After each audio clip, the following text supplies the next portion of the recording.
නමෝ තස්ස භගවතු අරහතු සම්මා සම්බුද්දස්ස නමෝ තස්ස භගවතු අරහතු සම්මා සම්බුද්දස්ස නමෝ තස්ස භගවතු අරහතු සම්මා සම්බුද්දස්ස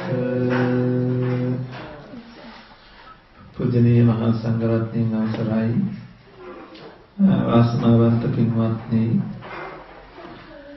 පොහොය දවසක සිල් සමාදන් වුණාම අනිවාර්යයෙන් අපි භාවිතා කළ යුතු අනුගමනය කළ යුතු වත් පිළිවෙත් වැඩ පිළිවෙළවල් යෙදෙනවා. විශේෂයෙන් අද දවසේ අපි සිල් සමාදන් වෙලා සිල්වතුන් වශයෙන් පෙනී සිටින්නේ.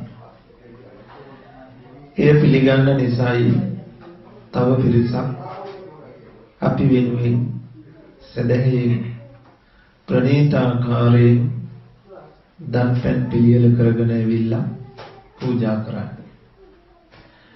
එතකොට මේ දානය පූජා කරන්නේ සිල්වතුන් උදෙසා. එතකොට අද දවසේ අපේ මේ ශික්ෂාපදවල විදීමක් නැවත දුස්සීල භාවයකට පත් වෙලා තිබුණොත් අපි වළඳපු ආහාරයේ එක්තරා ණයක් තියෙනවා. අපි කතා කරන්න බලාපොරොත්තු වෙන අනන සුඛයට ඒකත් අදාළයි. මම නමුත් ඒ ගැන නෙමෙයි මේ කතා කරන්නේ. අපි හැමතිස්සෙම ණය නැති වෙන්න ඕන. බුදුරජාණන් වහන්සේ වික්ෂුන් වහන්සේලාට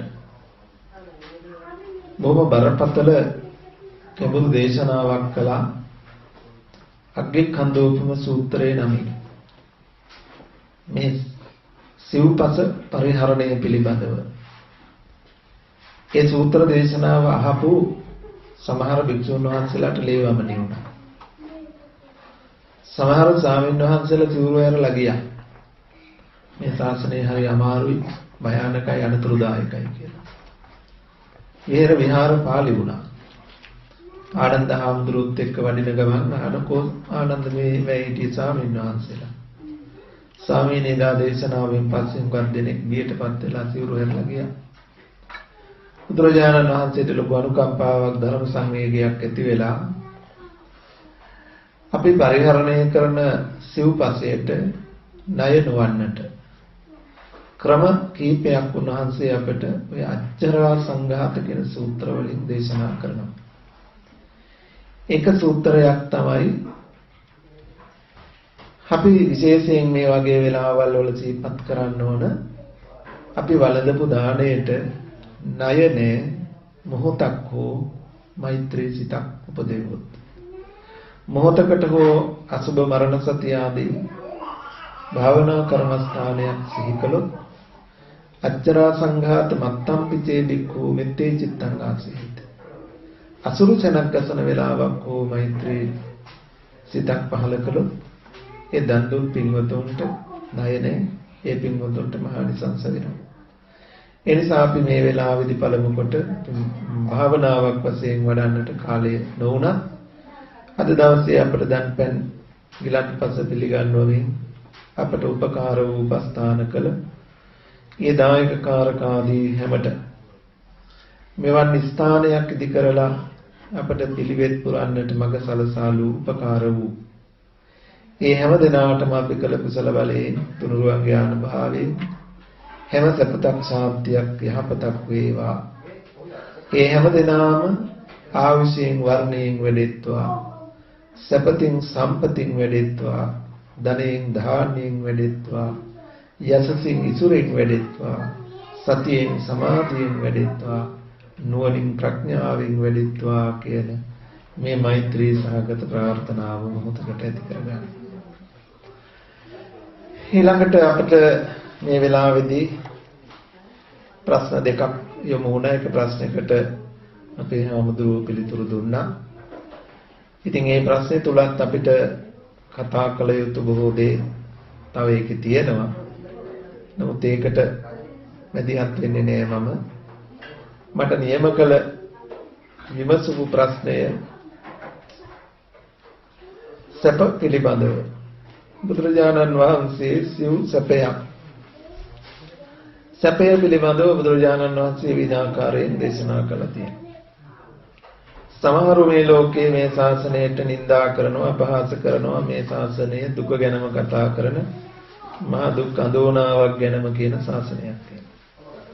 නමුත් මේ ශාසනයේ ඒ දුක ගැන යථාර්ථය කතා කරන අතරේ දේශනා කළ සැප පිළිබඳව බොහෝ තියෙනවා. ගිහි සැප, පැවිදි සැප, ධ්‍යාන සැප, විමුක්ති සැප, ලෝකෝත්තර සැප.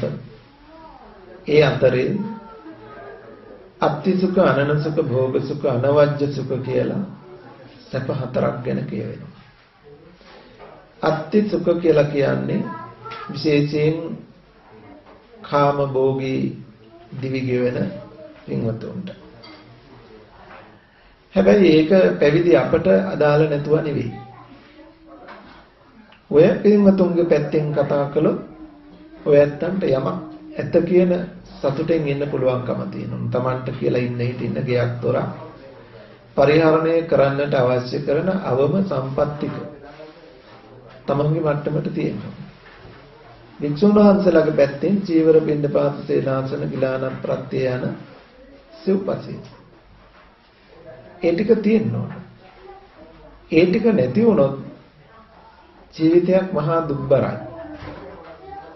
දාලිද්‍ය සූත්‍රයේදී පෙන්වන්නේ කාමභෝගී ගිහියාට ඒ අවශ්‍ය කරන සම්පත් නැති වුණොත් ඒ දිලිදු බව මහාම දුකයි කියලා.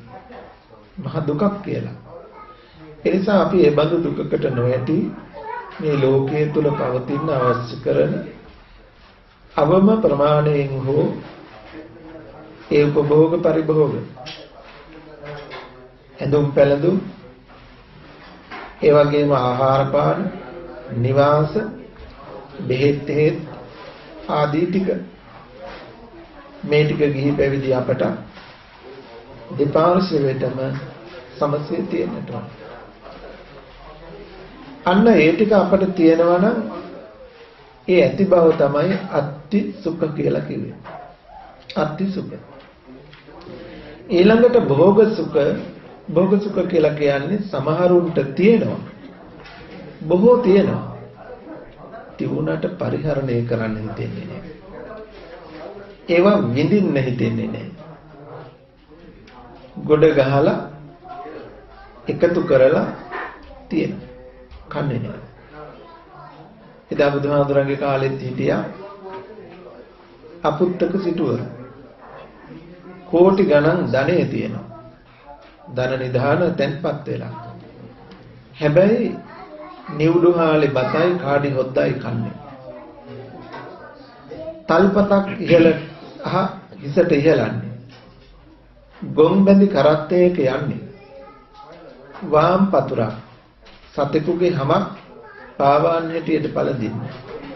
බොහෝම දල ගොරෝසු වස්ත්‍රයක් අදින්නේ. සල්ලි තිබුණාට සම්පත් තිබුණාට වේදන් කරන්න හිතෙන්නේ නැහැ. බුදුරජාණන් වහන්සේ දේශනා කරන්නේ තියාගෙන එකතු කරගෙන ගොඩ ගහගෙන ඉඳීමේ පළක් නැහැ. ඒවා අවශ්‍ය විදියට නිසි විදියට වියපැහැදම් කරලා මේ ලෝකයේ තුල විඳ යුතු සැප. ඒ අවශ්‍ය දේවල් අවශ්‍ය විදියට අනවශ්‍ය විදියට නෙමෙයි අවශ්‍ය විදියට පරිභෝග කිරීමේ සැප විඳින්න ඕන මිනිස්සෙක් වුණාම. භෝග සුඛය තියෙන්න ඕන, තියෙනදී පරිහරණය කරන්න. ගොඩක ගහ එකතු කිරීම නෙමෙයි. ඒකතු කිරීම පිළිබඳවත් අපට ඉගැන්වීමක් තියෙනවා. ඒකේන භෝගේ භුඤ්ජය ද්විහි කම්මං පයෝජය චතුත්තං ච නිදාපේය ආපදාසු භවිස්සති. එතන අපට උගන්වන්නේ එක කොටසක් පරිහරණය කරන්න. භෝජනය කරන්න ඕන. භෝග සැපේ පිණිස අපි යොදවන්න ඕන උපයන කොටසෙන් හතරෙන් එකක්. එතකොට ගැටලුවක් තියෙනවා අද පුළුවන් ද හතරෙන් එකකින් ජීවත් වෙන්න කියලා. නමුත් ඒ ආහාර පාන සඳහා. ඊළඟට ද්විකම්මං පයෝජය. දෙකොටසක් ආයෝජනය කරන්න ඕන. ආයෝජනය කරනවා කියලා කිව්වහම වෙළඳ ව්‍යාපාරවල කර්මාන්තවල යෙදීමම නෙමෙයි. අපි දරුවෝ වෙනුවෙන් වැය කරනවා කියන්නේ ආයෝජනයක්. ගයක් දොරක් හදා ගන්නවා කියන්නේ අනාගත සුරක්ෂිත භාවයේ උදෙසා කරන ආයෝජනයක්. ඒ වගේම ධන පින සඳහා යමක් අපි යොදවනවා කියන්නේ ආයෝජනයක්. අපිට මේ ජීවිතයට පමණයි සංසාර ජීවිතයට සුරක්ෂිත වීම පිණිස කෙරෙන ආයෝජන වෙනවා. ඉතින් ඒ සඳහා අපි උපයන ප්‍රමාණයෙන් කොටස් දෙකක් ආයෝජනය කරන්න කිව්වා. ඊළඟට පෙන්නවා චතුත්ථංච නිදාපෙය. හතරවෙනි කොටස නිදන් කරන්න කියලා. අනාගතේ දුවදරුවන්ගේ තමන්ගේ අවශ්‍යතාවයක් ඇති වුණොත්, රෝගාබාධයක් ඇති වුණොත්, පීඩාවක් ඇති වුණොත්, වෙනත් අවශ්‍යතාවයක් ඇති වුණොත් ඒ ඕනම විටක තව කෙනෙකුට අතපාන්නේ නැතුව ඒ අවශ්‍ය දේ සඳහා වැය කිරීමට තමන් ළඟ යමක් ඉතුරු වෙලා තියෙනවා කියලා. එතකොට මෙන්න මේ විදිහෙන් බුදුරජාණන් වහන්සේ අපිට පරිභෝග කළ යුතු ආකාරය දේශනා කළා. එතනදී අපිට තියෙනවා වගේම තියෙන දේ පරිහරණය කිරීමත් සපතක් වෙනවා. සමහරුන්ට ඒ සැප විඳින්න බෑ. සමහර කෙනෙක් හිතනවා ඒක අල්පේච්ච බව කියලා. අපි දන්නවා සමහරුන්ට බොහෝ දේ තියෙනවා. දුවා දරුවා අරන් දුන්න ඇඳුම් පැළඳුම් පවා තියෙනවා. අඳින්නේ නැහැ. මොකද පරණ එකක් අඳිනවා. අනේ ඉතින් අල්පේච්ච භාවයනේ. අපිට ඉතින් මොකටද උච්චර ලස්සන. එහෙම කියලා කොහොම හරි පරණ එකක් මඳිනවා. සමහර වෙලාවට ඒ ඇත්ත දන්නේ ඒක කර්ම විපාකයක් කියලා. පරණ දේ පරිහරණය කරන්නේ සමහර වෙලාවට ඒක කර්ම විපාකයක්. ඒ කර්ම විපාකයේ තමයි අපි සමහර වෙලාවට දන් දෙනවා. සතුටෙන් දෙනවා. දීලා අසතුටු වෙනවා. පස්සේ කලකිරෙනවා. අන්න දීලා පස්සේ කලකිරුණාම ලැබෙන විපාකයක් තමයි සතුටෙන් දුන්න නිසා ලැබෙනවා. හැබැයි දීලා අසතුටු වෙච්ච නිසා ලැබිච්ච දේ භුක්ති විඳින්න බෑ. කර්ම විපාකයකටත් එහෙම සමහරුන්ට සම්පත් තියෙද්දි විඳින්න හිතෙන්නේ නැතුව යනවා. සමහරු ලෝභකම නිසා තව එකතු කරන්න ඕන නිසා එකතු කරනවා. වියදම් කරන්නේ කන්නේ නැහැ බොහොම දුකසේ දීවිලා. ඉතින් අපේ මනුස්ස ජීවිතයක් අර්ථවත් වෙන්න තියෙන දේ පරිහරණය කරන්නත් ඕන සීමා සහිතව. ඊළඟ අනන සුඛ. අපි ණය නැති වෙන්න ඕන. ණය නැති බව සැපයක්. ණය වුණොත් Taman දන්නවා ඒක මොනතරම් දුකක්ද කියලා.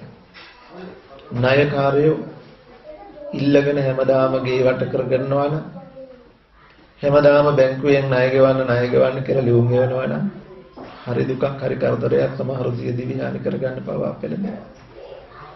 ණය වෙලා බලන්න ඕනේ ඒකේ අමාරුව ඒකේ දුක. ඉතින් බුදුහාමුදුරුවෝ අපට දේශනා කරන මේ ලෝකේ අපිට ණය නැතුව ජීවත් වෙන්න පුළුවන් නම් ඒක මහා සත්‍යයක්. එතකොට ණය කියලා කියනකොට සල්ලි මිල මුදල් වලින් ඇති කරගත්ත ණය විතරක් නෙවෙයි. අපි හුඟා දෙනෙක් ලෝකෙට ණයයි. අපි අම්මා තාත්තට ණයයි. අම්මා තාත්තගේ ණය ගෙවලා ඉවර කරන්න බෑ. බුදුහාමුදුරුවෝ දේශනා කළේ ඒ දෙන්නව උරස් දෙකේ තියාගෙන අවුරුදු 100ක් කුදු මහත් කටයුතු කරමින් පෝෂණය කළත් කිරිමිල ගෙවන්න බෑ කියලා. ගෙවන්න පුළුවන් ක්‍රමයකුත් උන්වහන්සේ පෙන්වුවා. ඒ තරම් දෙමව්පියන්ට ණයයි. ගුරුවරුන්ට අපි අද මෙතනට ආවේ ගුරුවරු අපිට ගහලා බැනලා හරි දඬුවම් කරලා හරි උගන්වපු නිසා. ඒ අය මගහැරියානම් ඒ අය අපට ශිල්ප ශාස්ත්‍රය දුන්නේ නැත්නම් අද අපි මෙතන නෙවෙයි. එක්ක අපි මැරිලා එක්ක හිරගෙවල් වල. එක්ක මහා මග සිඟනවා. එහෙම නැත්නම් කාගිට හරි බැල මෙහෙ කරනවා. ඒ බඳු සියලු තැන් වලින් අපි වළක්වලා මේ තැනට යොමු කළේ අපේ ගුරුවරු. අපේ පාසල, අපේ දහම් පාසල, ධර්මාචාර්යයන් වහන්සේලා වැඩිහිටියෝ අපිට හුඟා මේ ජීවිතය පවත්වන්න උදව් කළා ඉන්නවා. අපි බත්තික පවා කන්නේ තව කවුරු හරි කළ ගොවිතැනක. අපි අඳින ඇඳුම අඳින්නේ තව කවුරු හරි කය වෙහසා කළ මහන්සියක ප්‍රතිඵලයක්. එනිසා අපි හැම මොහොතකම මේ ලෝකයේ තව කෙනෙකුට ණයයි. ණය වෙනවා අපි හැමතිස්සෙම. ඒ නිසා අපි මේ ණය වෙන ලෝකයේ තුල ණය නැතුව ජීවත් වෙන්න අප කල යුතු යුතුයකම් හා වගකීම් මනවින් හඳුනාගෙන ඒවා ඉටු කිරීමත් අනන සුඛ විඳීමක් වෙනවා. කවදා හරි දවසක හිතට වේගවත්ව දැනෙන්න පුළුවන් මොන වුණත් මට මේ අය උපකාර කළා මට බැරි වුණානේ මේගොල්ලන්ට උදව්වක් කරන්න. සමහරලාට අම්මා තාත්තා ගැන හිතෙන්න පුළුවන්. අම්මා තාත්තා මැරිච්ච දවසේ වෙන්න පුළුවන් තේරෙන්නේ අයියෝ මාව අම්මා තාත්තා කොච්චර අමාරුවෙන්ද හැදුවේ වැඩි. ඒත් මට බැරි වුණානේ අම්මට බත්තටක් කවන්න. අම්මගේ එක රෙදි කෑල්ලක් හොදලා දෙන්න බැරි වුණානේ මට. අම්මව එක දවසක් මට නාව ගන්න බැරි වුණානේ කියලා පසුත වෙන්න පුළුවන්. අන්න ණය. ඉතින් අපේ ජීවිත වලින් මේ බඳු ණය නිසා සල්ලි මිල මුදල් වලින් පමණක් නෙවෙයි මේ බඳු යුතුයකම් හා වගකීම් වලිනුත් ණය වෙන්න පුළුවන්. ඒ බඳු තැනකින් ණය නොවන ජීවිතයක් අපි හදා ගන්න ඕන අපි ගොඩනගා ගන්න ඕන. ඒ නිසා ඒ සැපයත් මහ සැපයක් කොට බුදුරජාණන් වහන්සේ මේ ලෝකෙට දේශනා කළා. ඊළඟට අනවජ්‍ය සැප. අනවජ්‍ය සැප. රාණන සුඛ ගැනකට මම කතා කළා අර අපි දන් වැළඳුවාද? දන් වැළඳපු එකත් අපි ණය ගෙවෙන්න ජමක් කරන්න ඕන. අපේ සීලේ අඩුවක් වුණා නම් සිල් බිඳලා තිබුණා නම් එතකොට සිල්වතෙකුට අයිති දේ මං කෑවි. එතකොට ණයක් තියෙනවා එතන. ඒ නිසා ඒ ණය ගෙවෙන්න ක්‍රමයක් තමයි අර මොහොතකට හරි මෛත්‍රී සිත වඩන්න භාවිතා කරන්න කිව්වේ. ඉතින් අපි මේ බඳු තැන්වල පවා ප්‍රවේශමෙන් ණය නොවෙන්න පරිහරණය කිරීමේ වගකීම අපට පැවරෙනවා. ඒක සැපතක්සේ සලකන්න ඕන. අනවජ්‍ය නිවැරදිව ජීවත් වුණා කියන සැපය. අපි වැරදි දෙයින් උපයන්න පුළුවන්. අපේ ජන සමාජයේ කතාවක් තියෙනවා බලල්ලු මරලා සල්ලි හම්බ කරාට සල්ලි ඥාව් ඥාව් ගන්න නැහැ කියලා. ඒ වුණාට සල්ලි ඥාව් ඥාව් ගෑවේ නැතුවට අපේ හිත ඥාව් ඥාව් ගන්නවා. මම මෙහෙමයි පෙව්වේ මෙහෙමයි හම්බ කළේ කියලා. ඒ නිසා අපි හැම තැනකදීම පුළුවන් තරම් නිවැරදිව ජීවත් වෙන්න බලන්න ඕන. එතකොට ඒක ලෞකික ලෝකෝත්තර දෙපැත්තටම අදාළ කරගන්න පුළුවන්. නිවැරදිව ජීවත් වෙනවා කියනකොට අපි සම්මත ලෝකයේ තුල අපි වැරදි උපායන මාර්ග වලින් ධනය සොයන්නේ නැතුව තව කෙනෙකුට හිරිහැරයක් කරදරයක් විපතක් පීඩාවක් නොවන ආකාරයෙන් අපේ ජීවිත පවත්වන්න උත්සාහවත් වෙන්න ඕන. මොකද අපට යම් වෙලාවක් එනවා අපි ඇද වැටෙන වෙලාවක් එනවා. ලෙඩ ඇඳට මරණ මංචකයට වැටෙන වෙලාවක් එනවා. අන්න එදාට හෙන පහරවල් වගේ අපේ ජීවිතයෙන් වෙච්ච අඩුපාඩුකම් ටික පේන්න ගන්නවා. මම මේවා කළා මගේ අතින් මෙහෙම වුණා කියලා සමහර වෙලාවට ජීවිතේ වැරදිච්ච තැන් ටික ඊටාත්ම නරකම වෙලාවෙ තමයි මතක් වෙන්නේ පේන්නේ. එතකොට ඒ වෙලාවේ මහ ලොකු කලකිරීමක් වෙච්ච වැරද්ද පිළිබඳව පසුතැවීමක්. ඒක නීවරණයක් උද්දච්ච කුච්චයක්. ඒ පසුතැවීම කලකිරීම මත අවසාන මොහොතේ දිවි කිවලා මරණයට මුහුණ දෙන්න වුණොත් ඒ වැරද්දෙන් අපට සුගතියවත් හිමි වෙන්නේ නැහැ. නිවන විතරක් නෙමෙයි සුගතියත් හිමි වෙනවා. දුගතියට පවා යන්න පුළුවන් ඊළඟට උත්පත්තිය ප්‍රතිසම්පිත. ඒ නිසා අපට හැමදාම ජීවිතය ගැන හිතලා සතුටු වෙන්න පුළුවන් නිවැරදි පැවැත්මක් තියෙන්න ඕන. නතං කම්මං කතං සාදු යම් කත්වා න අනුතප්පති යස්ස පතිතෝ සුමනෝ විපාකං පටිසේවති. එතකොට අපට යමක් කරලා ආපහු හැරිලා බලලා සතුටු වෙන්න පුළුවන් නම් මම හරි දෙයක් කළා කියලා. අන්න ඒ කරදේ පිළිබඳව හිතලා සතුටු වෙන්න පුළුවන් නම් ඒ සිහි කරනකොට සතුටු වෙනවා වගේ යත්පති තුසුමන. ඒ සිහි කරනකොට සතුටු වෙන්න පුළුවන් නම් ඒකේ විපාකයක් සංසාරික විපාකයක්. සතුටෙන්ම සිහි කරන්න විඳින්න පුළුවන් වෙනවා. ඒ වගේ අපි යමක් කරලා කනගාටු වෙන්න පසුතැවෙන්න වුණොත් යත්පත් යම් විදිහකින් දුක උපදිනවා නම් යක්කත්ව අනුතප්පති ඒ කල දේ පිළිබඳව පසුතැවෙන්න වෙනවා නම් විපාකම් පටිසේරති විපාකයක් දුක් මුසු මොහොනින් කඳුළු පිරි මොහොනින් විඳින්න වෙනවා. ඒ නිසා අපි හැම මොහොතකම නිවැරදි පැවැත්ම නිවැරදි චර්යාව. ඉතින් මේක මහා පුදුම ගැඹුරු විස්තරණ විෂයක්. එතනදී අපිට විග්‍රහ කරගන්න පුළුවන් එක එක චරිතයක් හැටියට, පියෙක් හැටියට මගේ මේ පැවැත්ම, මේ ඇඳුම, මේ පැළඳුම, මේ කතාබහ, මේ චර්යාව, මේ ගමන, මේ ඉරියව්ව, මේ පරිහරණයන් සුදුසුද? අම්මා කෙනෙක් හැටියට. එතකොට තමන් ගැන හිතලා නිවැරදි පැවතුම් නිවැරදි චර්යාවන් ඇති කරගෙන හිටියොත් අපිට කවදාවත් පසුතැවෙන්න කලකිරෙන්න වෙන්නේ නැහැ. ඒ පසුතැවීම කලකිරීම කියන්නේ සපතක් නෙවෙයි. ඒ නිසා යම් කෙනෙකුට ජීවිතය ගැන හිතලා සතුටු වෙන්න පුළුවන් නම් ඉදනන්දති පෙච්චනන්දති කත පුඤ්ඤෝ බ්‍රයත්ත නන්දති පුඤ්ඤං මේ කතන්ති නන්දති බිහියෝ නන්දති සුගතිංගත. අන්න එහෙම පුළුවන් කෙනා හැමදාම සතුටු වෙනවා. හැමදාම සතුටු වෙනවා. පරලොවට ගිහිල්ලා මට මේ බඳු සපතක් ලැබුණේ මේ බඳු යහ පැවතුම් ඇතිව ජීවත් වෙච්ච නිසා කියලා තව තවත් සතුටු වෙනවා. ඒ නිසා අපට හැමදාම සතුටෙන් දිවි ගෙවන්න මේ නිවැරදි පැවැත්ම අවශ්‍යයි. ඕකේ තව ටිකක් අපි එහාට ගැඹුරට ගියොත් සම්මාදිට්ඨි, ලෞකික සම්මාදිට්ඨි, ලෝකෝත්තර සම්මාදිට්ඨි. හරි දැක්මෙන් ලෞකික සම්මාදිට්ඨියේ මේ ලෝකයේ තුල පවතිනට උන කරන යහ දැක්මක් තියෙනවා.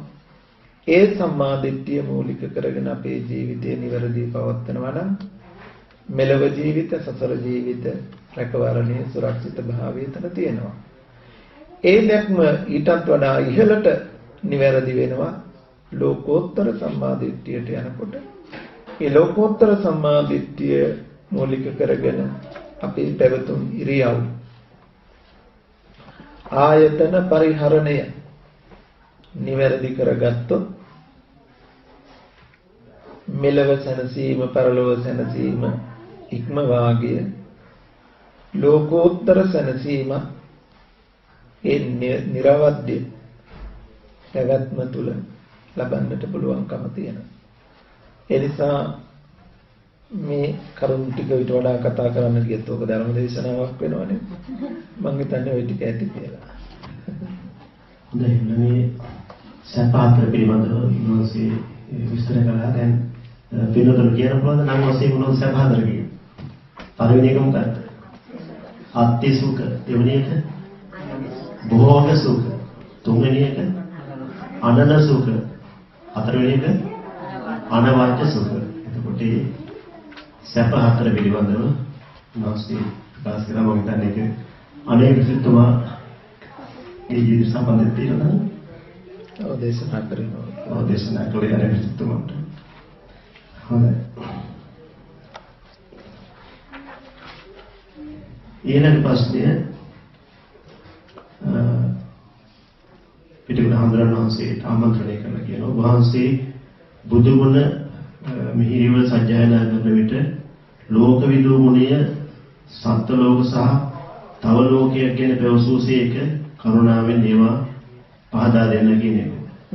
මම හිතන්නේ මේ ආනතර සංකාර ලෝකයේ සත්ත්ව සංස්කාර අවකාශ බුදුරජාණන් වහන්සේගේ ලෝක විදූ ලෝකයේ දන්නා වූ ලෝකයේ පිළිබඳව දන්නා වූ නුවණ ලෝක විදූ. එතකොට මේක මහා ගැඹුරු විෂයක්. මහා ගැඹුරු මාතෘකාවක්.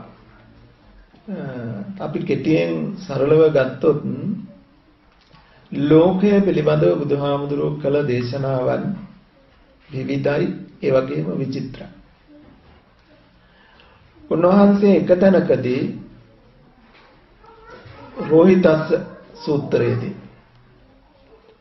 බඹයක් පමණ සිරුර තුලින් ලෝකයත්, ලෝක සමුදයත්, ලෝක නිරෝධයත්, ලෝක නිරෝධ කරන පිළිවෙතත් පනවනවා. එතකොට මුළු ලෝකෙම පනවන්නේ මේ බඹයක් පමණ සිරුර. අපට විදර්ශනාවට චතුරාර්ය සත්‍ය අවබෝධයට එනකොට බාහිරයේ අත්හැරෙන මුළු ලෝකයේ පිළිබඳව අත්දැකීම මේ බඹයක් පමණ සිරුර සීමාව තුලයි අත්විඳින්න වෙන්නේ. ඒක දහම ගවේෂණය කරන සොයන කෙනෙකුට හම්බ වෙන යථාර්ථයක්. අන්න ඒ යථාර්ථයට ලං වෙනකොට අපට මේ ලෝකයේ පිළිබඳව විවිධ බෙදීම් හමු වෙනවා. සත්ත්ව ලෝක, සංඛාර ලෝක, අවකාශ ලෝක, කාම ලෝක, රූප ලෝක, අරූප ලෝක කියලා අපි අහලා තියෙනවා, කියවලා තියෙනවා. සත්ත්ව ලෝක කියලා කියනකොට ඔය කාම රූප අරූප කියන හැම තැනම සත්ත්ව කියන නාමයෙන් හඳුන්වන රූපී බ්‍රහ්මයෙන්, අරූපී බ්‍රහ්මයෙන්, රූපී බ්‍රහ්මයෙන්, සදිව්ලෝ වාසී දෙවියන්, මනුස්ස ලෝකය, තිරිසන් പ്രേත අසුර නිරය කියන මේ හැම තැන්වලම උත්පත්තිය ලබා ඇති සියලු සත්ත්ව ප්‍රජාව ගැන කියවෙනවා සත්ත්ව ලෝකේ. එතකොට බුදුරජාණන් වහන්සේගේ නුවණ අවබෝධය ඒ සත්ත්ව ලෝකයේ පිළිබඳව අවීචය පටන් භවග්‍රය දක්වා, අගටිටා බබලෝ දක්වා උන්වහන්සේ දන්නවා. මොනවද උන්වහන්සේ දන්නේ? සමහර වෙලාවට හිතෙන්න පුළුවන් උන්වහන්සේ දන්නේ දුක්ඛ නිරෝධ කරන පිළිවෙත විතරයි කියලා. නෑ. උන්වහන්සේ දන්නවා නිර්සතෙක් වෙන්නේ කවුද? නිර්සතෙක් වෙන්නේ කොහොමද? නිර්සතෙක් වෙන්න ඕන ප්‍රතිපදාව මොකක්ද කියලා දන්නවා. අපායට යන්න ඕන ප්‍රතිපදාව උන්වහන්සේ දන්නවා. පෙරේතෙක් වෙන්න, අසුරයෙක් වෙන්න, තිරිසනෙක් වෙන්න ඕන කොහොමද? ඒ පෙරේතෙක්, තිරිසනෙක් වෙන්නේ මොන කර්ම කළාමද කියලා උන්වහන්සේ එතනට යන පාරක් දන්නවා. මිනිසෙක් වෙන්න නම් මොනවද කරන්න ඕන? මොනවා කළාමද මනුෂ්‍යාත්ම භාවයක් ලැබෙන්නේ? මොනවා කළාමද දෙවියෙක් වෙන්නේ? මොනවා කළාමද බ්‍රහ්මයෙක් වෙන්නේ? මොනවා කළාමද අරූපී බ්‍රහ්මයෙක් වෙන්නේ? මේ ලෝක ගැනත් දන්නවා. ඒ ලෝකයට පිවිසෙන මාර්ගය පිළිවෙතත් උන්වහන්සේ දන්නවා. ඒ නිසා උන්වහන්සේ සියල්ල දන්නා බැවින් සත්ත්ව ලෝක පිළිබඳව අවීචේ පටන් අකනිටා බබලව දක්වා සියලු සත්ත්ව ලෝක පිළිබඳව උන්වහන්සේ දන්නවා. ඊට හැර මේ එක ලෝක ධාතුවක්. මේ ලෝක ධාතුව හැර මේ වගේම තවත් ලෝක ධාතු තියෙනවා මේ විශ්වයේ. ඒවා පිළිබඳවත් උන්වහන්සේ දන්නවා. සහස්‍රී ලෝක ධාතු, දස සහස්‍රී ලෝක ධාතු, මහා ලෝක ධාතු, අනන්ත ලෝක ධාතු කියලා ලෝක ධාතු, අනන්ත ලෝක ධාතු. බුදුරජාණන් වහන්සේ ඒ බඳු ලෝක ධාතුන් පිළිබඳව තවත් මේ විශ්වයේ සත්ව කොටස් ජීවත් වෙන චක්‍රාවාට පිළිබඳව උන්වහන්සේ දන්නවා. ඒ සියලු දැනුම මේ සත්ව ලෝකයේ පිළිබඳව දන්නා වූ නුවණ බුදුරජාණන් වහන්සේගේ මේ ලෝකවිදු කියන ඥානය මණ්ඩලයේ නුවණේ එක කොටසක්. ඊළඟට අවකාශ ලෝක, අවකාශ සංඛාර ලෝක.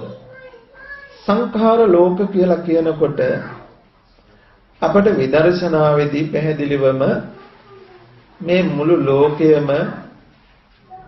මුළු ලෝකයම සිතින් හදාගත්ත සිතින් මවාගත් දෙයක් බවට හසු වෙනවා. අර බඹයක් පමණ සිරුර තුලින් ලෝකේ පණවමි කියලා කියන්නේ නිසා. දැන් අපි හිතාගෙන ඉන්නවා මේ ඇහැ ඉදිරියේ තියෙන රූප අපට පේනවා කියලා. මේ බාහිරයේ තියෙන ශබ්ද අපට ඇහෙනවා කියලා. බාහිරයේ තියෙන ගඳ සුවඳයි අපට දැනෙන්නේ කියලා. බාහිරයේ තියෙන රසයි අපට දැනෙන්නේ කියලා. බාහිරයේ තියෙන පහසයි අපට දැනෙන්නේ කියලා. අපි හිතාගෙන ඉන්නේ එහෙමයි. දැන් හිතන්නකො දැන් මේ මොහොතකට කලින් අපි ආහාර ගත්තා. ආහාර වළඳන වෙලාවේ එක එක ව්‍යංජනයේ රස ගැන අපි හිතුවා. මෙන්න මේක නම් හරි රසයි. මේකට ඇඹුල් වැඩි. මේකට ලුණු වැඩි. මේකට තව කිරි ටිකක් එකතු වුණා නම් මීට වඩා රස වෙයි. අපි රසය දැක්කේ කොහෙන්ද? පිඟාන තීවිච්ච දේවල් වලින්නේ. ඇත්තටම පිඟාන තීවිච්ච දේවල් රසයිද? පිඟාන තියෙන දේවල් වල රසය අපට දැනෙනවද කවදාවත්? රසය දැනෙන්නේ කොහෙද? එතකොට දිවටනේ රස දැනෙන්නේ. එතකොට පිඟාන තීච්ච ටික අනලා කටට අරගෙන දත් වලින් හපලා කෙලසීම ටිකක් එකතු කරපු දෙයක නේද රස එන්න ඕන. රස එන්නේ පිඟාන තියෙන එකේද අතට අරගෙන බැලුවොත් ආපහු රස දැනෙන්නේ කොතනින්ද කියලා තණ්හාවක් උපදීද? අපි මෙහි මේ කෙල එකතු වෙච්ච වමනයක රස විඳින්නේ. රස දැනෙන්නේ කෙල සෙම එකතු වෙච්ච වමනයක. හැබැයි රස එහෙන් එනවා කියලා දන්නේ නැහැ. රස තියෙන්නේ මෙහි කියලා තව බාහිරය තමයි දකින්නේ, පිඟාන තමයි දකින්නේ.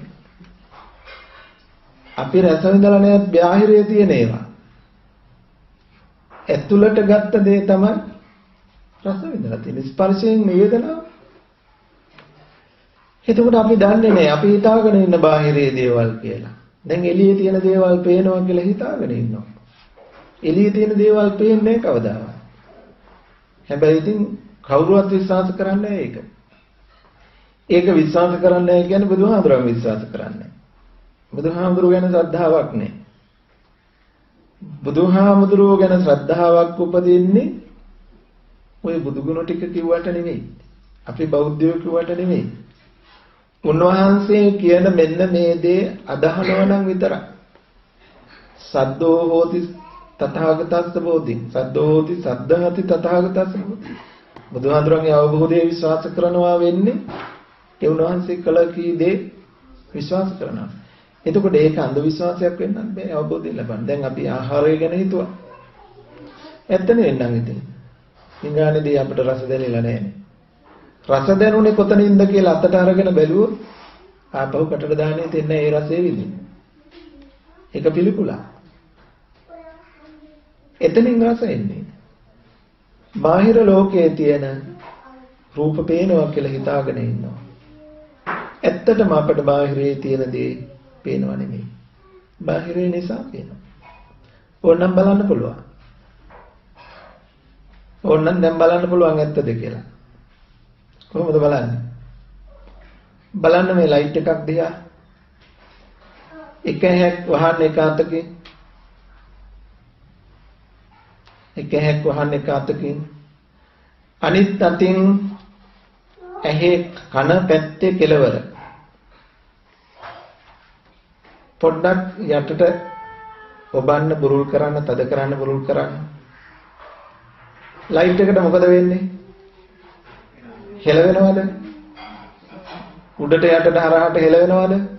හෙලවෙන. මේ එල්ලලා තියෙන එකද හෙලවෙන්නේ? එල්ලලා තියෙන එකද හෙලවෙන්නේ? නෑ. එහෙනම් මොකද්ද හෙලවෙන්නේ?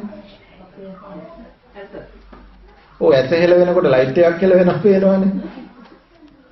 දැන් අපිට පේන දේද හෙලවෙන්නේ තියෙන දේද? එහෙනම් දැන් පේන එකයි තියෙන එකයි එකක්ද දෙකක්ද? එහෙනම් අපි ඔය අපි ළඟ තියෙන එකනේ හෙල්ලෙන්නේ. ඒක බලාගෙන අරකයි පේන්නේ කියලා හිතනවනම් ඒ වගේ වැරද්දක් නම් අපෙන් වෙන්නේ අපි ආධ්‍යාත්මයේ අප තුළම එහෙම හටගත්ත ඡායාව. එහෙ හටගත්ත ප්‍රතිබිම්බය නම් දැන් හෙලවෙන්නේ. එහෙ හෙලවෙනකොට හෙලවෙන්න ඕනේ. එහෙ තියෙන එකනේ. එතකොට එහෙනම් අපි දකින්නවා කියන එක මේ බාහිරයක් දකින්නවා කියන එකේ වැරද්දක් තියෙනවා වගේ කියලා හිතාගත්තොත් ඒක වැරදිම නෑ. එතකොට එහෙනම් අපි බාහිරේ රූප පේනවා, ශබ්ද තියෙනවා, ගන්ධ තියෙනවා, රස තියෙනවා, පහස තියෙනවා. ඒව තමයි පේන්නේ, ඇහෙන්නේ, දැනෙන්නේ කියලා මෙන්න මේ හිතාගෙන ඉන්න එක. මේක මනසින් මවාගත්ත ලෝකයක අපි ජීවත් වෙන්නේ. මේ ධාමයේ චතුරාර්ය සත්‍ය අවබෝධයට යනකොට ඔන්න ඔය බාහිරේ ඔක්කොම හිස් වෙනවා. ශුන්‍ය හිස් වෙනවා. අන්තිමට අපට හම්බ වෙන්නේ මනෝමය ලෝකයක් විතරයි. හිතින් මවාගත්ත ලෝකයක්. දැන් බලන්න සිහිනයක් දකින වෙලාවේ සිහිනය බොරුවක් කියලා හිතෙනවද? සිහිනේදී සිහිනේ ඇත්තක්මනේ. අඬනවා, hina වෙනවා, සතුටු වෙනවා නේ. ඒක ඇත්තක් ඒ වෙලාවට. එතකොට අපි මේ ජීවත් වෙන මේ වටපිටාවත් සිහිනයක්. මෙන්න මේ සිහිනයෙන් අවදි වෙච්ච උත්මයෝ තමයි රහතන් වහන්සේලා කියන්නේ. උන්වහන්සේලා සිහිනය දන්නෝ දැන්. මේ ලෝකේ පැවැත්ම සිහිනයක් බව දන්න සුපිනූපම කම් සිහිනයක්. දැන් අපිට නිින්දෙන් අවදි වුණාම අපි දන්නවා හීනය බොරුවක් කියලා. හැබැයි හීනේදී හීනය ඇත්ත. අපි මේ ජීවත් වෙන ලෝකයේ යම් දවසක අපි අපේ මනස හඳුන ගන්නකම් අපිට මේක හීනේදී හීනය ඇත්තක් වගේ මේ ලෝකයේ ඇත්තක් වගේ පරිහරණය වෙයි. නමුත් ඔබ මනස හඳුනාගත්තොත් ඔබට පුළුවන් මේ ජීවිතය තුලදීම යථාර්ථය තේරුම් ගන්න. සංඛාර ලෝක. හිතින් මවාගත්ත, හිතින් හදාගත්ත ලෝකයක අපි ජීවත් වෙන්නේ. දැන් හිතන්න බලන්න ටිකක් අපි මිනිස්සෙක් දකිනවා, ස්ත්‍රියක් දකිනවා. දැන් කෙනෙක් පුද්ගලයෙක්ව දකින්නේ. අපි ටිකක් බෙදලා බැලුවොත් එතන තියෙනවා කෙස් තියෙනවා, ලොම් තියෙනවා, නිය තියෙනවා, දත් තියෙනවා, හම තියෙනවා, මස් තියෙනවා, නහර තියෙනවා, ඇටකටු තියෙනවා, ඇට මිදුළු තියෙනවා, වකුගඩු තියෙනවා, හදවත තියෙනවා, අක්මාව තියෙනවා, දලබුව බීහාව තියෙනවා, බඩවැල තියෙනවා, ආමාශය තියෙනවා, නොපැසුණු ආහාර, පැසුණු ආහාර, ඊමල තියෙනවා. පිත්තෙන් සරව සොටු මල මුත්‍ර ආදී දේ තියෙනවා. දැන් අපි මේ සත්‍ය පුද්ගලයා කෙනා කියලා ගන්නෙ මොනවද? කෙස්ද, ලොම්ද, නියද, දත්ද, සමද, මසද, නහරද, ඇටමිදුලද, වකුගඩුද, අක්මාවද? එතකොට ඒවා එකක්වත් සත්වයේ පුද්ගලයෙක් නෙවෙයි. සත්වනෝන පුද්ගලනෝන අවයව ටිකක් ඇති තැනක සත්වයේ පිළිබඳව අදහසක්, සංකල්පයක් ඇති කරගෙන තියෙන්නේ අපමයි. හරියට පබයක් ඇති තැනක ඒ ඉන්නේ මිනිස්සෙක් කියලා යම් කෙනෙක් හිතාගත්තොත් ඒ සිටීම නිවැරදිද? වැරදිද? ඉන්නේ පබේ වෙලමද? මිනිස්සෙක් ඉන්නවා කියලා හිතාගත්තොත් ඒ මිනිස්සයා හරි ලස්සන කෙනෙක්, හොඳ කෙනෙක් කියලා ඒ මිනිස්සයා ගැන මොනවා හරි හෝ හිතුවොත් ඒ සියල්ල හිස් වූ සංකල්ප වෙනවා. තමන් විසින්ම හදාගත්ත, ගොඩනගාගත්ත සංකල්පයක් වෙනවා. එතකොට අන්න ඒ වගේ අපි පඹයක් ඇති තැන මිනිස්සෙක් ගැන හිතාගත්තා වගේ මේ ලෝකේ පවතින දේ සතර මහා ධාතුව. ඒ සතර මහා ධාතුව ඇති තැන සතර මහා ධාතුව නිසා ධාතුනානත්වයක් තියෙනවා. ධාතුනානත්වයේ තුල සංඥානානත්වයක්. සංඥානානත්වය නිසා සංකප්ප නානත්වය. අවකා සංඛාර ලෝක කියලා කිව්වේ ඔකට. සංකප්ප ලෝක. සංකල්පනාව. ධාතුවයි තියෙන්නේ. මැටි තියෙනවා. මැටි. හිතන්නකෝ මැටි. මැටි පිට අපි දැක්කහම මැටි එක. ඒක කිසි වටිනාකමක් නැහැ. අපි මැටි ටික වෙන ආකෘතියකට හරවනවා. ඔන්න වෙනස් විදිහකට පිහිටෙව්වා. මැටිමයි කිසි වෙනසක් නැහැ. ආකෘතිය වෙනස්. දැන් අපට වෙන විදිහකට පේනවා. ඔන්න ධාතු නානත්වය නිසා සංඥා නානත්වය වෙන විදිහකට පේනවා. වෙන විදිහකට පේනකොට අපි මේ පේන විදිය ගැන හිතන්නේ වෙන විදිහකට. මොකක් කියලාද? ඒක වළඳක්. දැන් ඔන්න අපිට වළඳක් පේනවා. දැන් මේ මැටි බින්නම ආපහු වෙන විදිහකට හැරෙව්වොත් වෙන ආකෘතියකට හැරෙව්වොත් මැටිමයි. ආකෘතිය වෙනස්. ආකාරය වෙනස් වුණා. අපිට දැන් පේන විදිය වෙනස්. අපි ඒකට හිතන විදිහක් වෙනස්. අපි ඒකට හිතනවා ඇතිලියක් කියලා. මුට්ටියක් කියනවා, හට්ටියක් කියනවා, කලගෙඩියක් කියනවා. දැන් බලන්න එකම මැටි ටික එක එක විදිහට හැඩගැහෙනකොට එක එක විදිහට පෙනුණා. පේන විදිහට අපි එක එක නමින් නම් කළා. එතකොට අපි මේ ලෝකයේ තුල පවතින ධාතුව, ඒ ධාතුවේ වෙනස්කම් ධාතු නානත්වයක් තියෙනවා. ධාතු නානත්වයේ තුල අපට පේන ස්වභාවය වෙනස් වෙනවා. පෙනෙන විදිහට අපි එක එක නම් පනවගෙන ලෝකයක් හදාගෙන තියෙනවා. ඉතින් අපට ඉදිරියේ විදර්ශනා ගැන කතා කරනකොට ඒ ගැන තව කතා කරන්න පුළුවන් වේවි. ඉතින් ඔන්න ඔයගේ ගැඹුරු නුවණ සංඛාර ලෝක කියන තැනින් කියවෙන්නේ. ඊළඟට අවකාශ. එතකොට බුදුරජාණන් වහන්සේගේ අවකාශය පිළිබඳව මේ අවකාශය පිළිබඳව විතරක් නෙමෙයි. අපි සත්වයේ පුද්ගලයෙක් කියලා දකින හැම තැනකම තියෙනවා මේ ධාතු අතරත අවකාශය. එකක් නෙවෙයි කෙස් එකක්, ලොම් එකක්, නියන එකක්, දත් අනෙකක්. ඒ විදිහට ගත්තත් වෙනස් වෙලා. මේවා එකතු වෙලා තියෙනවා. ඒ එකතු වෙච්ච හැම තැනකම අතරක් තියෙනවා. බුදුරජාණන් වහන්සේට බුදු නුවණින් ඒ අතර පිරිසිදු දකින්න පුළුවන් වගේම ඒ අතරින් යන්න පුළුවන්. මේ කඳු හෙල් පර්වත අතරින් මේ බිත්ති අතරින් මහ පොළොව විදගෙන උන්වහන්සේට ඒ අවකාශය තුල ගමන් කිරීමේ හැකියාවකුත් තියෙනවා. අවකාශය පිළිබඳව දැනුම විතරක් නෙමෙයි අවකාශය තුල ගමන් කිරීමේ හැකියාවක් උන්වහන්සේට තියෙනවා. දැන් අපි හල් ඇටයක් අරගෙන වතුරට දැම්මොත් ඒකට වතුර උරා ගන්නවා. අපි කියනවා හල් ඇටේ පෙඟුණා කියලා. පෙඟුණා කියන්නේ හල් ඇටේ අතරට වතුර එනවා. වතුර උනන්න නම් ඒක හිස්තෙන් තියෙන්න ඕනේ. එතකොට අපිට විද්‍යාත්මකව සැලකුවොත් හල් ඇටයක් කියන තැන තියෙනවා.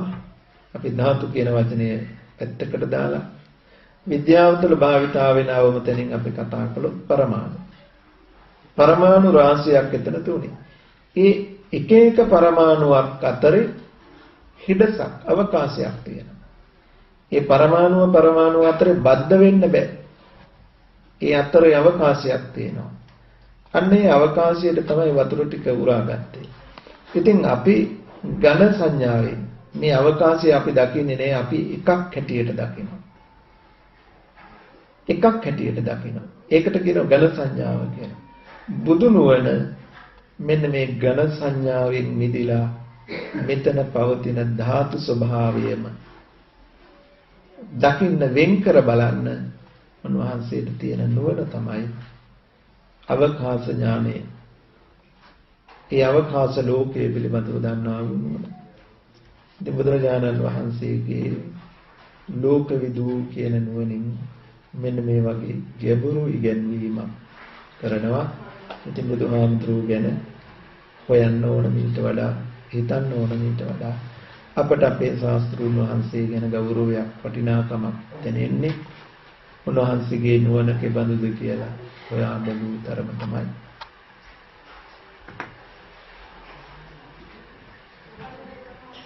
එතකොට ලෝකවිදු කියන වචනේ පිළිබඳව තමයි මේ ප්‍රශ්නේ අහලා තිබුණේ. එතකොට ලෝකවිදු උන්වහන්සේ ලෝකයේ පිළිබඳව දන්නවා කියන එකෙන් එතකොට කාරණා කීපයක් උන්වහන්සේ පැහැදිලි කරලා තමයි කාම, රූප, අරූප ලෝක පිළිබඳව මනා දැක්ම.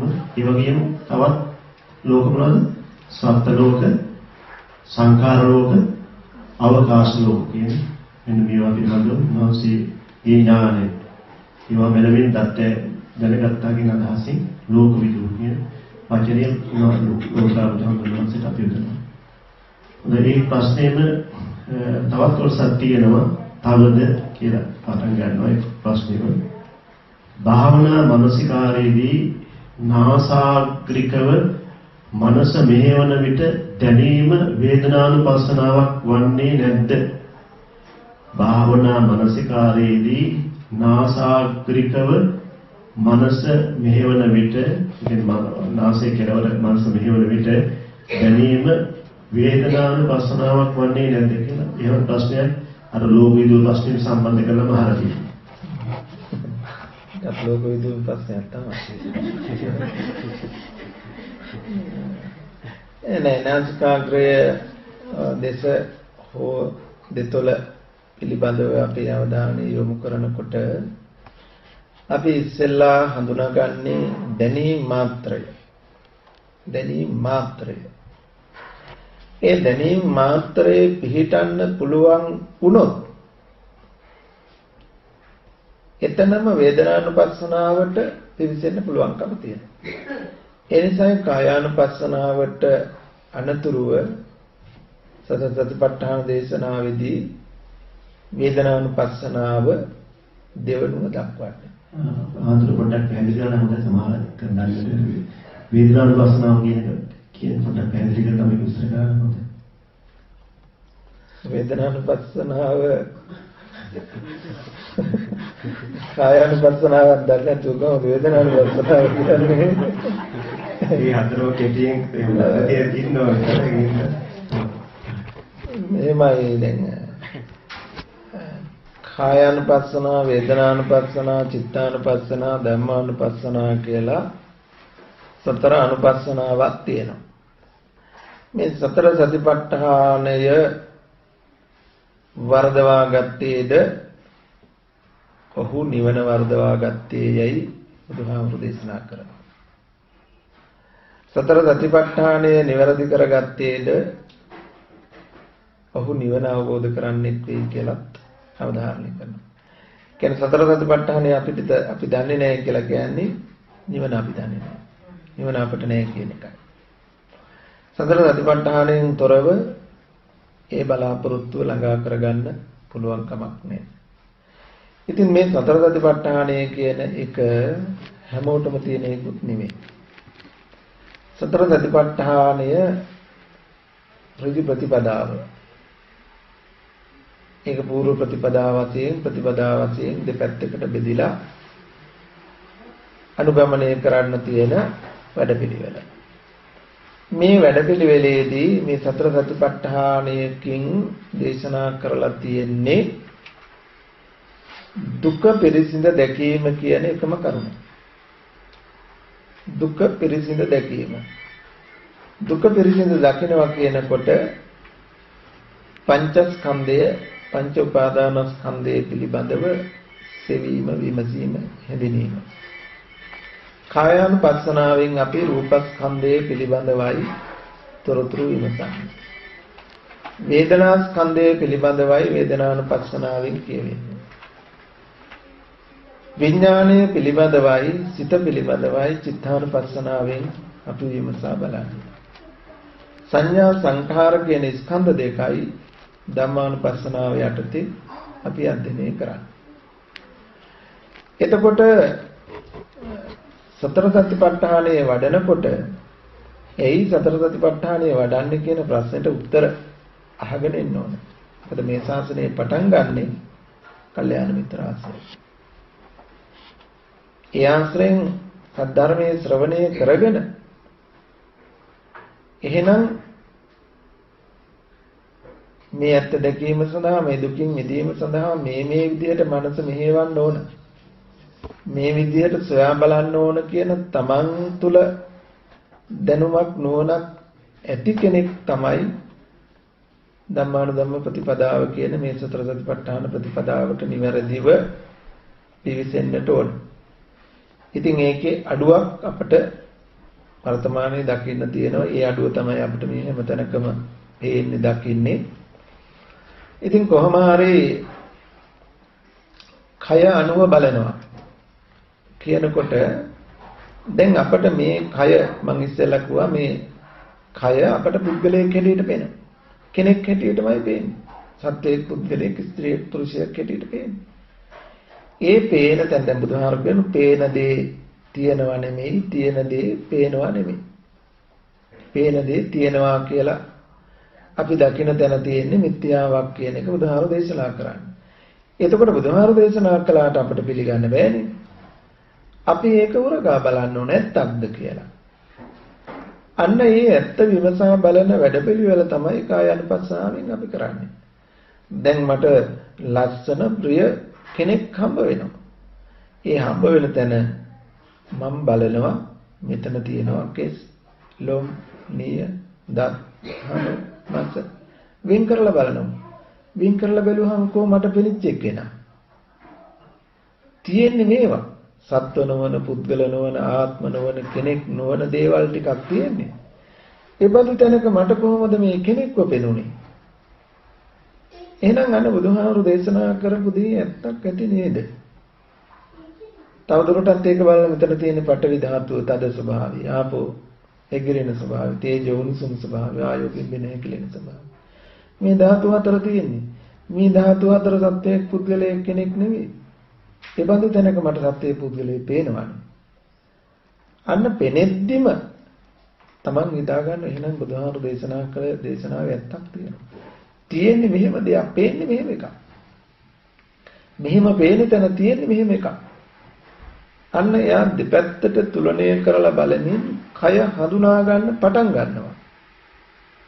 මේ කායानुපස්සනාදී කමඨහන් වලින් අපි කරන්නේ ඒ බුද්ධ දේශනාව උරගා බැලීමක්, සත්‍යයක්ද කියලා විමසා බැලීමක්. ඒකේ අවසාන ප්‍රතිඵලය වෙනවා ඒක එහෙමමයි කියලා හඳුනා ගන්න මේ සංඛාර ලෝක. මේ හිතෙන්ම නේද මේ ලෝකේ හදාගෙන තියෙන්නේ කියලා තැනට වෙනකන් අපි යනවා. ඒ කායानुපස්සනාවේ අවසානය. එතකොට ඊළඟට අපි කය විමසා බැලීමෙන් අනතුරුව අපට එන්නේ වේදනානුපස්සනාව. ඒ වේදනානුපස්සනාව වෙනකොට අපට වේදනා 6 පළකින් හට ගන්නවා. චක්කු සම්පස්සජා වේදනා, සෝත සම්පස්සජා වේදනා, ගාන සම්පස්සජා වේදනා, જીවා සම්පස්සජා වේදනා, කාය සම්පස්සජා වේදනා, මනෝ සම්පස්සජා වේදනා.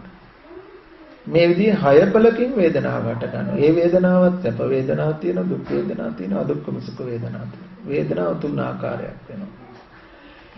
එතකොට මෙන්න මේ වේදනාව මම, වේදනාව මගේ, වේදනාව මගේ ආත්මය කියන තැනක අපි ඉන්නේ. වේදනාව මගේ. දැන් කොන් දෙක එක්කම හැදුනම කාගේද වේදනාව? මගේ කොන් දෙක එක්කම ඉන්න බෑ. දැන් කොන්දත් මගේ, කොන්දේ තියෙන වේදනාවත් මගේ. ධනයිසත් මගේ, ධනයිසේ තියෙන වේදනාවත් මගේ. ඕක තමයි ආත්ම කරගෙන විඳිනවා කියන්නේ. දැන් බුදුහාමුදුරන්ගේ දේශනාව තුළ අපට ඔය වේදනාවෙන් නිදහස් වෙන්න පුළුවන්. වේදනාව නැති කරනව නෙමෙයි. වේදනාව ආත්ම කොටගෙන විඳින්න ඕනේ. මගේ කරගෙන විඳින්න ඕනේ නෑ. එතකොට වේදනාව සපතක්.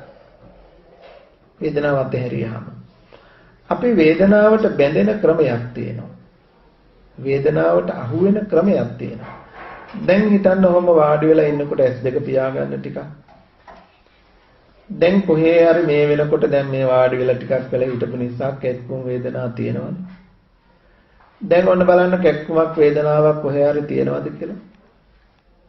තියෙනවනේ? තියෙනවා. දැන් ඔය කැක්කුම මෙතනයි තියෙන්නේ කියලා පෙන්නන කෙනෙක් නැද්ද? ඇඳලා පෙන්නන්නේ නැද්ද චිත්‍රයක්? වේදනාව තියෙන්නේ මෙන්න මෙතනයි. දැන් අල්ලලා බලන්න බැරිද? බලන්න. එතකොට අපි එතනට අත ගෙනියන්නේ කොහොමද? මොකක් දිහා බලාගෙනද? S2 පියාගෙන ඉන්නේ. කය පේන්න විදියක් නැහැ.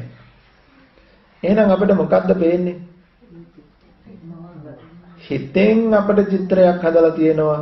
මෙන්න මෙතනයි විඳීම තියෙන්නේ. වේදනාව තියෙන්නේ මෙතනයි කියලා හිතෙන් එකක් පෙන්නනවා. දැන් හිතේ පෙන්නන දේ මොකද්ද? භෞතික රූපයේද ධම්ම රූපයේද?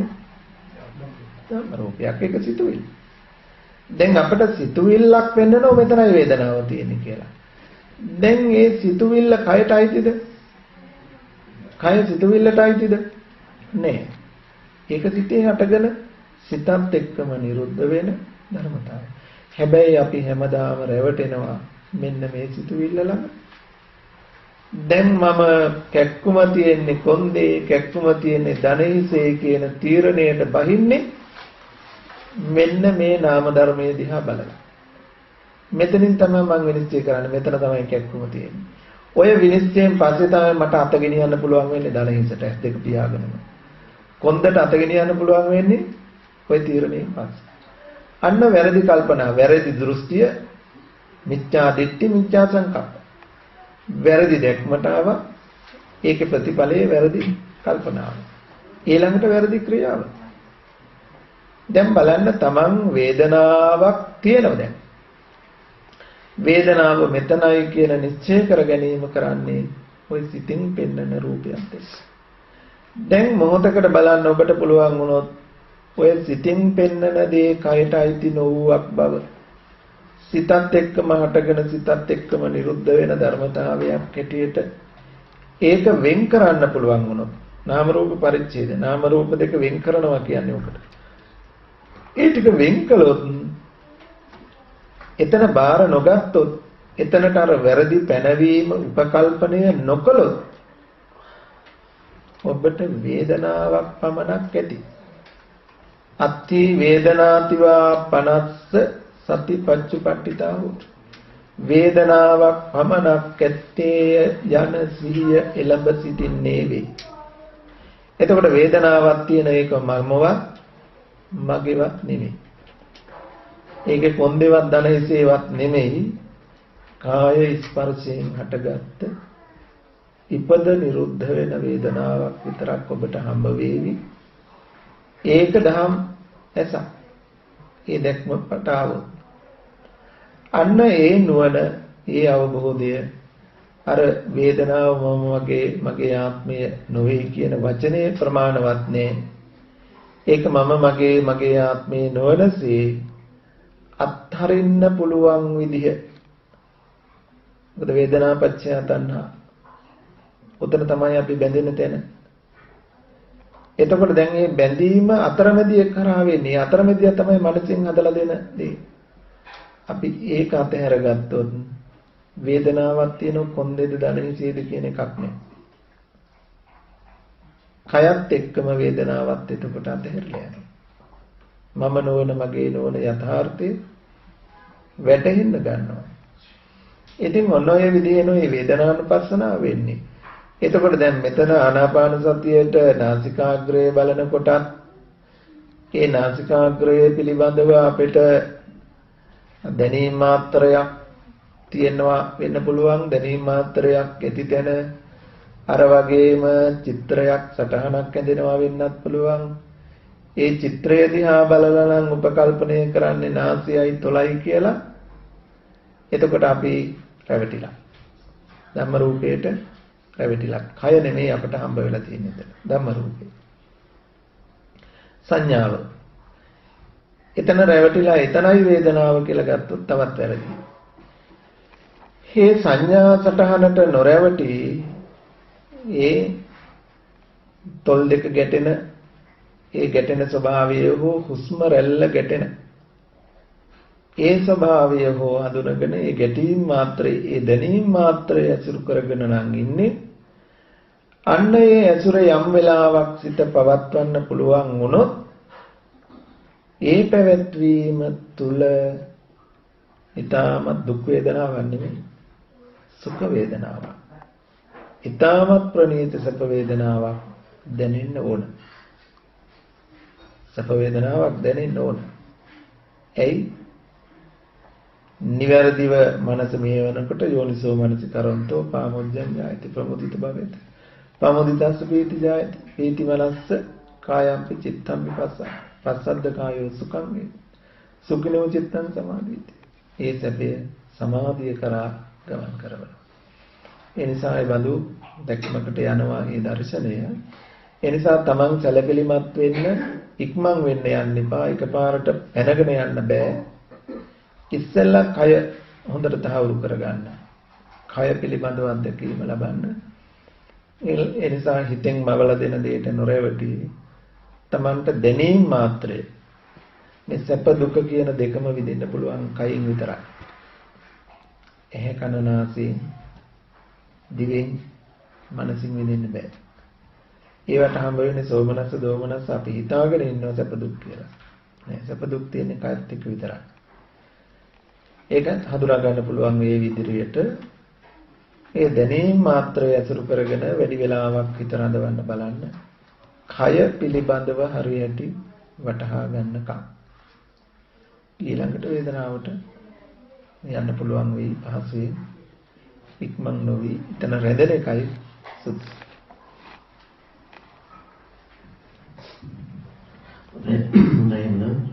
මේ ධර්ම කාරණා ඉදිරියේදී නැවත කියවෙනවා. එතකොට අපිට යම්කිසි හිතාවක් නැත්නම් අනුභවයක් තියෙනවා නම් ඒවා පහ වෙලා යයි ඉදිරියේදී නැවත මේ දේශනා සිද්ධ කරන නිසා සාදෙන් ඊළඟට අපි අවස්ථාව දෙනවා මේ ප්‍රශ්නයක් අහන්න බලාපොරොත්තු වෙනවා. ප්‍රශ්න ගොඩක් දීපුවා තියෙනවා. සීලේ පිටවෙන ප්‍රශ්නයක් අහන්න අපි මහත්මිය සූදානම් වෙලා ඉන්නවා දෙම්බර.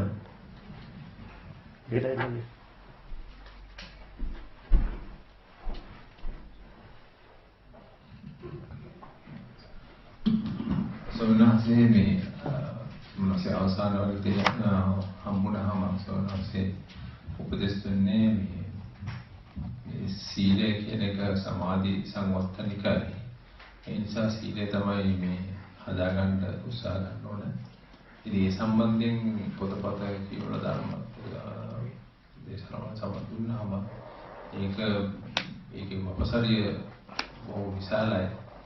ටිකක් එතකොට මේ කී කෙනෙක් හැටියට මොකක්ද අපි ප්‍රතිපදාවක් හැටියට මොන විදිහට සීලය ආරක්ෂා කරන්න ඕනේ කියන එක ගැන පොඩි ව්‍යාපෘති භාවයක් තියෙනවා.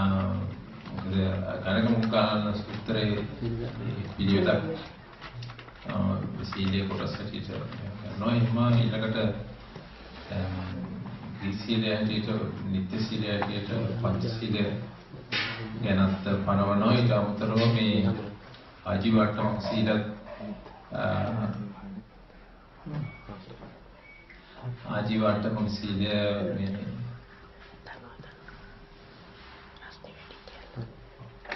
ආජීවට්ටමක සීලත් පනවන අවස්ථාවල් තියෙනවා. ඊට අමතරව දැන් අපි මේ දීඝනිකායේ සීල කන්දේ බලුවම ඒකේ තියෙන සූත්‍රවලදී අර සීලය කොටස් දෙපැත්තක් වෙන්නු කරනවා. විරති පැත්තයි ඊළඟට චාත්‍ය කියන්නේ පිළිපදින්න ආශා කරන ඕන විදියකුත්. ඒතකොට ඒ වගේ මොකුත් තියෙනවා. ඊළඟට මේ හොඳයි මට තේරෙනවා මේ අහන එක. සරල වශයෙන් අපිට මේ සීලය කියලා ගත්තාම අපිට තේරුම් ගන්න ඕන තැන තමයි ගිහිද පැවිදිද කියන එක. ගිහියන්ට අදාළ කොටසක් තියෙනවා, පැවිද්දට අදාළ කොටසක් තියෙනවා. මම හැමදාම කියන්නේ ගිහි ආයත නිවන් දකින්න ලේසියි කියලා. අපිට වඩා බොහොම අඩු ප්‍රමාණයක් තියෙනවා. හැබැයි අඩුද වැඩිද කියන කාරණාවක් නැහැ. මේකේ වැඩපිළිවෙල හඳුනා ගන්නකොට එකම තැනක් එකම විදිහක් තියෙන්නේ කාටද? එතකොට සීලය මේ ශාසනයේ සමාධි සංවර්ධනිකයි. සමාධි සංවර්ධනිකයි කියලා කියන්නේ සීලය සමාධිය කෙලවර කොට පවතිනවා. අපිට සමාධි වෙන්න කියලා 아무තු වැඩපිළිවෙලක් නැහැ. සමාධිය පිණිස අපට තියෙන්නේ සීලයමයි. එතකොට සීලය කියනකොට අපි හඳුනා ගන්න වෙනවා මේක කුසලංච පජානාති කුසල මූලංච පජානාති අකුසලංච පජානාති අකුසල මූලංච පජානාති එතාවතාපිකෝ ආවසෝ අරිය ශාවකෝ සම්මාදිට්ඨියෝති. ඔන්න ඔය ටික හරියට දැනගත්තොත් සම්මාදිට්ඨියටම ලෝකෝත්තර මාර්ගයටම පිවිසුනාද වෙනවා. එතකොට මේ ශාසනයේ සීලය ප්‍රභේදගතයි. ඒක ඇත්ත. මෙතුමා කියපු කතාව ඇත්ත. සීලය බොහෝ ප්‍රභේදගතයි. චූල සීල, මජ්ක්‍ධිම සීල, මහා සීල කියලා සීලය තියෙනවා. ඊළඟට අදි සීල, අදි චිත්ත, අදි පඤ්ඤා කියලා ඒක එහයින්ම ගැඹුරින්ම තවත් විදිහකින් කියවෙනවා. ඊළඟට දිට්ඨිංච අනුපගම්ම සීලවා දෘෂ්ටියට නොවැටෙන සීලයක් ගැන කියවෙනවා. එනිසා සීලය ගැන ගත්තාම මහා විස්තරණ ගැඹුරු විෂයක්. හැබැයි ඒක අපේ ප්‍රමාණයට අපි හඳුනා ගත්තාම පහසුයි. ගොඩාක් ගැන හිතන්න ගියොත් අපිට මේක හරි බරක් වෙනවා. අර එක්තරා ස්වාමීන් වහන්සේ නමකට හිටියා ධර්මදර විනයදර හාමුදුරුවෝ දෙනමක් හිටියේ ආචාර්ය උපාධිවරු. ධර්මදර හාමුදුරුවෝ කියන ඔය එක ඒවා කර කර ඉඳලා හරියන්නේ නැහැ හොඳට භාවනා කරන උන්වහන්සේ කියලා. විනයදර හාමුදුරුවෝ කියන භාවනා කරන්න බෑ මේ විනය නැතුව. මෙන්න මේවා විනය කියලා මේ ශික්ෂාපද පෙන්නනවා මේවා ආරක්ෂා කරනවා මේවා රකින්නවා. ඉතින් අර හාමුදුරුවන්ට මහා කරදරයක් මේක මෙච්චර කොහොමද කරන්නේ මේක. මේක හරිය අමාරු වැඩක් නෙවෙයි. ගෙදර යන්න තීරණය කළා. බුදුහාමුදුරුවෝ දැක්ක බුදුනුවණින් මේ භික්ෂුව ශාසනය කලකිරලා ගෙදර යනවා. උන්වහන්සේ වඩින මග උන්වහන්සේ වැඩ හිටියා. බුදුරජාණන් වහන්සේ ආනෝ කොහෙද වනේ යන්නේ? ස්වාමීනි මට බෑ මේ ශාසනය මේ හරි අමාරු වැඩක්. මං ගෙදර යන්නයි යන්නේ. ඇයි මොකද? මේ ශික්ෂාපද හරි ගොඩක් නෙති මට මෙච්චර ඒවා කරන්න බෑ. හරි අමාරුයි. එතකොට බුදුහාරකවා ඔය එකක්වත් රකින්න එපා. එකක් රැක ගන්න පුළුවන්ද කියලා. ස්වාමීනි එකක් නම් පුළුවන් කොහොම හරි කරගන්න. ඒක නම් අමාරු නෑ මට. එහෙනම් එකක්වත් රකින්න යන්න එපා. හිත රැක ගන්නකෝ. හිතට ලෝභ ද්වේෂ මොහ අරමුණක් එන්න නොදී හිත රැක ගන්න. මම රකින්න. ඒ අඳුර හිත රකින්න ගියාම ඒක රකින්නකොට අර කියලා තිබිච්ච ශික්ෂාපද ටික ඔක්කොම රැකුණයි ගියේ. එතකොට මේ ශික්ෂාපද මොන විදියෙන් පන්සිල් අටසිල් දසසිල් සාමණේර සීල් උපසම්පදා සීල් කියලා මොන විදියෙන් මේ ශික්ෂාපද පනවලා තිබුණත් මේ සියල්ලම පනවලා තියෙන්නේ හිත රකින්න කියන තැනට. එතකොට අපි ඒක සරලව තේරුම් ගන්න ඕන ධම්මපදයේ පළවෙනි ගාථා දෙකෙන්. ඒක කියනවා මනසාචේ පදුට්ඨේන භාසතිවා කරෝතිවා. මනසාචේ පසන්නේන භාසතිවා. මනස අප්‍රසන්න වෙලා කරන කියන ක්‍රියාකාරකම් ටික තමයි අකුසල දුක් විපාක ගෙන දෙන්නේ. මනසාචේ පසන්නේන මනස ප්‍රසන්න කරගෙන කරන කියන ක්‍රියාකාරකම් වල ප්‍රතිඵලය තමයි සැපගෙන දෙන මග හෙළිවීම. එතකොට කුසලය හෝ අකුසලය දෙක ගොඩනැගෙන්නේ සිතට අනුව. සිත ප්‍රවේදගතයි මොන සිතද? ලෝභ සහගත, ද්වේෂ සහගත, මෝහ සහගත හිතක් තියෙනවා. අලෝභ සහගත, දෝෂ සහගත, මෝහ සහගත සිත. සිත ලෝභ ද්වේෂ මෝහයට නම් වැටුනේ හිත දූෂිතයි. ඒ දූෂිත හිත මූලික වෙලා කරන කියන හැම ක්‍රියාකාරකමක් කරන්නේ ඒ ක්‍රියාකාරකම් ඔක්කොම අකුසල. සිත ලෝභ දෝෂ මෝහයට බරනම් ඒකට නම් එකතුව ඒක ප්‍රසන්න හිතක්. ප්‍රසන්න හිත මූලික වෙලා කරන කියන ක්‍රියාකාරකම් ටිකයි සිල් කුසල් වෙන්නේ. එතකොට අපි කවුරු ශික්ෂාපද සමාදන් වුණත් පන්සිල් අටසිල් දසසිල් සාමණේර සිල් උපසම්පදා සිල් කියලා මොන ශික්ෂාපද මොන මට්ටමින් සමාදන් වුණත් අපි දෙගොල්ලන්ටම රකින්න වෙන තැන එක තැන. රකින්න වෙන්නේ එක තැන. ඒ තැන රකින්න ඕන. හිත රකින්නයි අපි දෙගොල්ලන්ටම තියෙන්නේ. හිත රැක්කේ නැත්තම් සිල් රකින්නේ නැහැ. හිත රකින්න ඕන. මම ඔක උපමාවක් කරලා පෙන්නනවා සමහර වෙලාවට ධර්ම දේශනාවලදී. දැන් අපි කැලේ කපලා දඩුවට ගහලා හේනක් කුඹුරක් වපුරනවනේ. කුඹුර වැපුරුවාට හරියන්නේ නැහැ නේද? කුඹුර වැපුරුවා දැන් හේන වැපුරුවා. වැපුරුවාම ඒ වපුරපු කෙතේ වල් පෙළ තනකොළ හට ගන්නවා. එතකොට ඒවා ඒ වෙලාවල් වලට ගලවලා ඉවත් කර ගන්න ඕන. මේකේ අස්සන්නක් බලාපොරොත්තු වෙන ගොවියා. ඒ විතරක්ද? නොයේක් වනසතුන් ඇවිල්ලා වටෙන් ඇවිල්ලා මේ වගාව විනාශ කරන්නේ. එතකොට දැන් ගොවියාට තියෙනවා ඇතුළත හැදෙන අනවශ්‍ය වල්පැල පඳුරු ගලවලා ඉවත් කරන්නත් ඕන. වටපිටාවෙන් එන වදුරු වලින් රකින්නත් ඕනනේ. නේද? එතකොට දැන් ඔන්න හේන රකින්න කියලා ගිහිල්ලා පැලට ගිහිල්ලා බුදිය ගත්තොත් පැල රකින්නවද හේන රකින්නවද? නෑ. එතකොට එහෙනම් පැලට ගිය කෙනා සත්තු ආවහම එලවන්න. සත්තු හේනට ඇතුල් වෙනකන් ඉඳලා දෙලවන්න ඕන. සත්තු ඇතුළට ආවොත් මොනවා හරි ටිකක් කඩාගෙනමයි යන්නේ. එහෙනම් සත්තු එලවන්න ඕන හේනට ඇතුල් වෙන්න ඉස්සෙල්ලාම. එහෙනම් පැලේ ඉන්න කෙනා සත්තු එන්න කලින්ම දකින්න කලින්ම කලින් කල හුවක් කියලා පැල් කවියක් කියලා සින්දුවක් කියලා තමන් ඉන්න බව අඟවනවා සත්තුන්ට නේ. ඒ කියන්නේ ඈතින්ම එන සත්තුන්ම හරවල යවනවා. හේන රකින්න ගොවියා එහෙමනේ කරන්නේ. එතකොට ඔබටත් මටත් ඔය කාර්යයමයි තියෙන්නේ. එතකොට අපි ශික්ෂාපද ටික සමාදන් වුණා කියලා කියන්නේ හේන වැපුරුවා වගේ. වපුර වැපුරුවා දැන්. වපුරලා දැන් නිකන් තියන්නත් බෑ. නිකන් තිබුණත් වල් පැලෙනවා. එතකොට මේ වගාව අපේ කරපු ගොවිතැන හානි කරන වැරදි දේ මතුවෙන්න පුළුවන්. අපි යන්න ඒවා ඇති වෙච්ච තැනම ඉවත් කරන වැඩපිළිවෙලක් අපිට තියෙනවා. ඊළඟට තමයි මේ වගාව විනාශ කරන වනසතුන් වෙනවා. වනසතුන් එන්න කලින්ම එලවා දාන්න. එතකොට Taman තුල දැනුමක් තියෙන්න ඕන මේ සිල් ටික රැකෙන්නේ හිත රැකුණොත් විතරක් කිය. හේන රැකෙන්නේ හිත රැකෙන්නේ හිත රැකුණොත්. එතකොට හිත රැකෙනවා හිත රකින්නවා.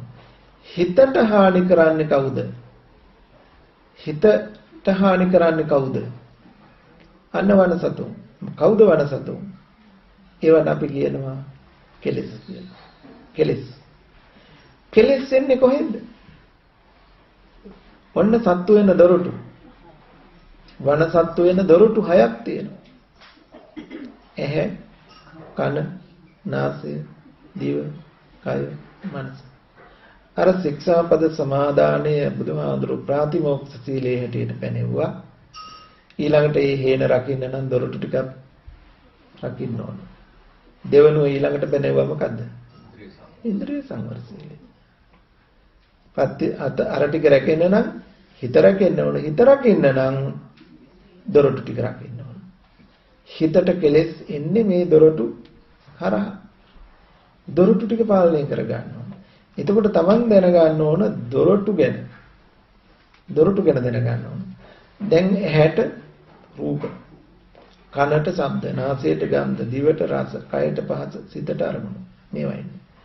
දැන් මේ අරමුණු කිව්වහම තේ රූප කිව්වහම විවිධයි.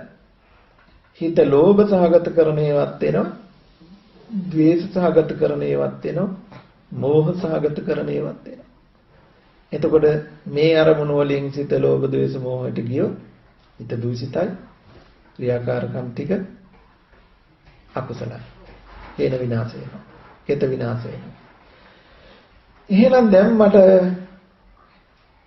සිල් ටික රකින්න හිත රකින්න ඕන. හිත රකින්න නම් ඊටත් එහෙන් තව එකක් තියෙනවා රකින්න. දොරටු ටික රකින්න.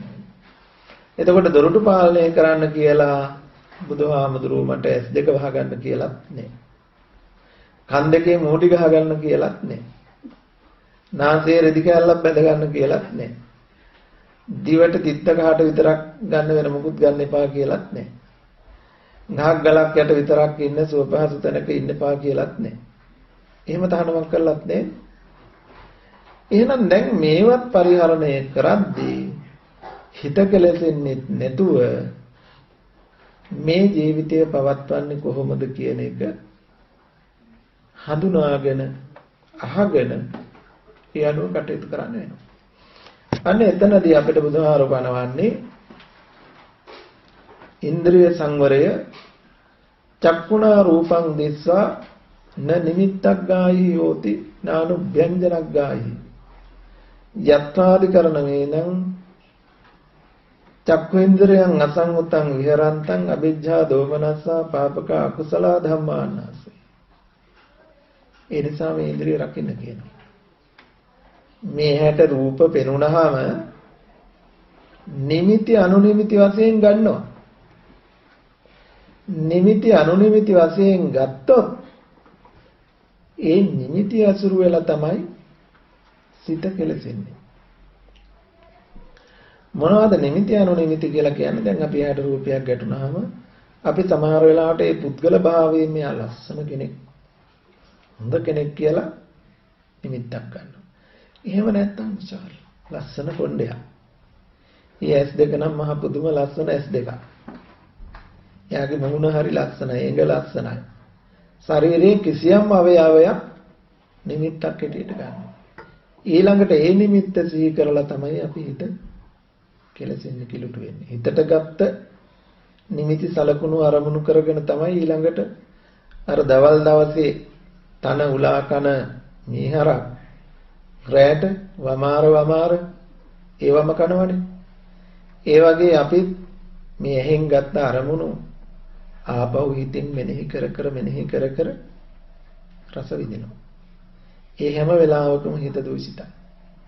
ඒ දූෂිත මනස මූලික වෙලා කරන්න වෙන ක්‍රියාකාරකම් ඔක්කොම කුසලයි.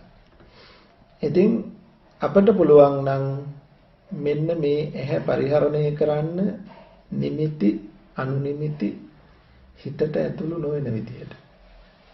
එහෙනම් ප්‍රශ්නයක් නැහැ. බුදුහාමුදුරුවෝ සහනමක් කළා නෑ ඒකට. අර එක මිනිහෙක් ගියාලු කැලේට දර කපන්න. කැලේට අධිග්‍රහිත යක්ෂයෙක් ඇවිල්ලා කිව්වලු මොකද උඹලා ආවේ? දර ටික කපාගෙන යන්න.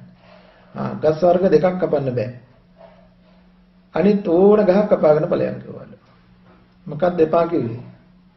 ඇද ගසුයි කෙලින් ගසුයි කන්න.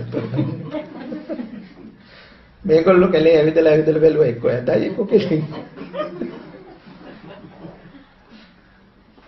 කපන්න ගහක් නැහැ ඉස්සතින් ගියා. ඒ වගේ බුදුහාරව අපිට කිව්වේ නැහැ රූප බලන්න එපා කියලා. නිමිති අනුනිමිති ගන්න එපා කිව්වා. ඉතින් අපි බලන්න ඕන දැන් නිමිති අනුනිමිති නොවන විදියට රූප බලන්නේ කොහොමද? බැරි දෙයක් නම් බුදුහාරව පනවන්නේ නැහැ. අන්න ඒකට තමයි අපට දර්ශනය ඕන කරන්නේ. එතකොට අපේ සීලයේ පරිපූර්ණ බව ඒ දක්වා යනවා. අන්න ඒ දක්වා දිව ගියොත් තමයි දිට්ඨිංච අනුපගම්ම සීලය. දෘෂ්ටියකට නොවැටුණු සීලයක් වෙන්නේ. ඒ දෘෂ්ටියකට නොවැටුණු සීලයෙන් යුක්ත කෙනා තමයි දිට්ඨිංච අනුපගම්ම දර්ශනයෙන් සම්පන්න. ඒකට කියනවා දර්ශනයකින් යුක්ත වෙනවා කියලා. දර්ශනයෙන් සම්පන්න. අන්න යා තමයි මේ කාමයේ ඉක්මවලා, කාමයේ කෑදරකම ඉක්මවලා, කාමයේ විනයගේත. නහි ජාතු ගබ්බසේ යන්නේ නැවත ගර්භ වාසයකට නොවන තැනකට යන්නේ. ඉතින් අපට සීලය කියන එක ශික්ෂාපද සමාදන් වුණා අපි මේ ටික රකින්නවා කියන තැනකින් සෑහීමකටපත් වෙන්න බෑ. ඕක බ්‍රාහ්මණ සීලය. අද අපි රකින්න සීලය බමුණු සීලය. සිද්ධාර්ථ බෝධිසත්වයන් වහන්සේ මේ ලෝකයට බිහි වෙන දවසේ මහා මායා දේවිය සීල සමාදන් වෙලා හිටියා. එදත් ඔය බ්‍රාහ්මණ සමාජයේ සීලය තිබුණා. එතකොට අද අපි රකින්න ඕනේ මේ බ්‍රාහ්මණ සීලය නෙමෙයි. අපි දර්ශනයකින් යුක්තව සිල් රකින්නේ කොහොමද කියන දැනුමක් ඇතුව හිත දිහා බලාගෙන රකින්න සීලයක් වෙනවා. හිත දිහා බලාගෙන මම අර මූලික ප්‍රශ්නත් මම කිව්වේ ඒකට තව එකතු කරන්න බොහෝ තියෙනවා කියලා. මොකද මේ ශික්ෂාපද පනවලා තියෙන හිත දිහා බලලා. හිත කෙලෙසෙන්න පුළුවන් තැන් වලට තමයි බුදුහාර මේ වැට බැඳලා තියෙන්නේ. හිත කෙලෙසෙන්න පුළුවන්. දැන් අර නච්ච ගීත වාදිත විසෝක දස්සන මාලා ගන්ධ විලේපන මේවා එක්ක බාහිරයෙන් බලලා අපි හිත කෙලෙසෙනවා. එහෙම නැත්නම් තමා පිළිබඳව කාම සංඥාවක් ඇති කරගෙන මානෙ උපදවාගෙන සුභ සංකල්පය ඇති කරගෙන තව තවත් මේක කාමවත් කරන්න මේක සුභවත් කරන්න ලස්සන කරන්න නොඑක් පළඳනා කරනවා. එක්ක ආධ්‍යාත්මිකව කාමයෙන් මුලා වෙලා එක්ක බාහිරයට මුලා වෙලා. ඉතින් ඒ හිත කෙලෙසෙන්න නැතුව කිලුටු වෙන්න නැතිය සුරකෙන්න වැටක් තමයි මේ ශික්ෂාපදයෙන් පනවලා තියෙන්නේ.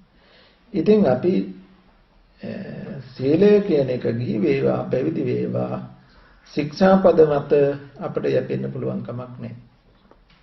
ඒ සීලය වටිනා සීලයක් නෙමෙයි. ඒ සීලය සීලබ්බත පරාමාස කියන ගණයට ඉක්මනින් වැටෙනවා. ආත්ම දෘෂ්ටිය මත අපි සිල්වත් වෙන්නේ මෙහෙම සිල්වත් වුණොත් අපි හිතන්නේ කොහොමද? මේ විදියට කය වචනේ රැකගත්තොත් පින් කරගත්ත අයට සුගතිය. මේ විදියට අකුසල් කරගත්තොත් පව් කළ අයට දුගතියට. දැන් සුගතියට යන්න ඕන දුගතියට යන්න බෑ. කාවද සුගතියට ගෙනියන්නේ? මම සුගතියට යන්න ඕන. මාව දුගතියට යන්න දෙන්න බෑ. මම කියන ආත්ම සංකල්පය තමයි ඒ තැන්වල තහවුරු වෙලා තියෙන්නේ. ඉතින් අපි ඒ ආත්ම දෘෂ්ටියෙන් මිදෙන විදිහට මේ සීලය සම්පූර්ණ කරගන්න දර්ශනයක් දක්වා ලෝකෝත්තර දර්ශනයක් දක්වා අපේ නුවණ දැනුම වඩන්න ඕන. එතෙක් තමන් ශික්ෂාපද සමාදන් වුණාම තේරුම් ගන්න ඕන හිත කෙලෙසෙනවා. කෙලෙසෙන හිතක් තියෙන්නේ. ඒ හිත කෙලෙසෙන්න පුළුවන් මේ විදිහ අරමුණු වලින්. ඒ නිසායි අපි පන්සලකට අරණ්‍යයකට විවේක ස්ථානයකට එන්නේ කාම ආදී අරමුණු අඩු තැනකට. මෙතනට ආවා වුණත් ඉතින් කාම කෝප ඇති කරන අරමුණු තියෙනවා. ඉතින් එකට වාඩි වෙලා භාවනා කරනෝන එක්කෙනෙක් හොටුරනවා, එක්කෙනෙක් කහිනවා, එක්කෙනෙක් ඇඹර වෙනවා. ඉතින් එක සද්ද. ඉතින් එතකොට ඔන්න තින් තරහ එනවා. ඒ ශබ්දයත් එක්ක තරහ වෙනවා. එතකොට මම දක්ෂ වෙන්න ඕන මේ තැන් වලදී ඉන්ද්‍රිය සංවරය කරගෙන, ඒවා පාලනය කරගෙන, දමනය කරගෙන, ඒවට වෙනම කමටහන් හඳුනාගෙන සුභ සංකල්පය ඇති වුණොත් කාම සංකල්පය ඇති වුණොත් අසුභය, තරහව ඇති වුණොත් මෛත්‍රිය, ඒ වගේ කමටහන් හඳුනාගෙන හිත රකින්න වැඩපිළිවෙලක ඉඳිමින් ඊට එහාට යන දර්ශනයක් දක්වා නිමිති අනුනිමිති නොගෙන මේ ඉන්ද්‍රිය සංවරය කරගන්නේ පාලනය කරන්නේ කොහොමද දක්වා අහදැන ගැනීම දක්වා කල්යාණ මිත්‍ර ඇසුරත් නොහැර පවත්වන්න වෙනවා. ඉතින් අද ඇවිල්ලා හෙට හවස් වෙනකොට ඔක්කොම ටික ඉවර කරගෙන යන්න බෑ. නිමිති අනුන් දැන් අපි පුද්ගලයෙක් වශයෙන් සම්පූර්ණයෙන්ම ගන්නවනේ යා හොඳ කෙනෙක් කියලා. එතකොට සම්පූර්ණයෙන් නිමිත්තම ගත්තා. ඒ රූපේම නිමිති වශයෙන් ඒ චිත්‍රයම ගත්තා. ලස්සන පුද්ගලයෙක්. එතකොට ඊළඟට අපි ගන්නවනේ කොණ්ඩේ ලස්සනයි, මූණ ලස්සනයි, ඇඟ ලස්සනයි, කන් පිටි ලස්සනයි, ඇස් ලස්සනයි, නහය ලස්සනයි, තොල් ටික ලස්සනයි, දත් ලස්සනයි කියලා ඔය එක තැන් ලස්සනයි කියලා ගන්නවා. ඒ කොටස් ශරීරේ කොටස් වෙන කොට. එතකොට අනුනිමිතියව. අර සම්පූර්ණ නිමිතික කොටසක්. එතකොට මේ කොයි එකෙන් ගත්තත් අපි ඊළඟට ඒ නිමිත්ත සිහි කරලා තමයි අපි ආපහු ඒ රූපේ හොයාගෙන යන්නේ. අලුතෙන් ඉපදීමක් විය හැකිද වෙන තැනකින් මරණයක් නොමැති වූ.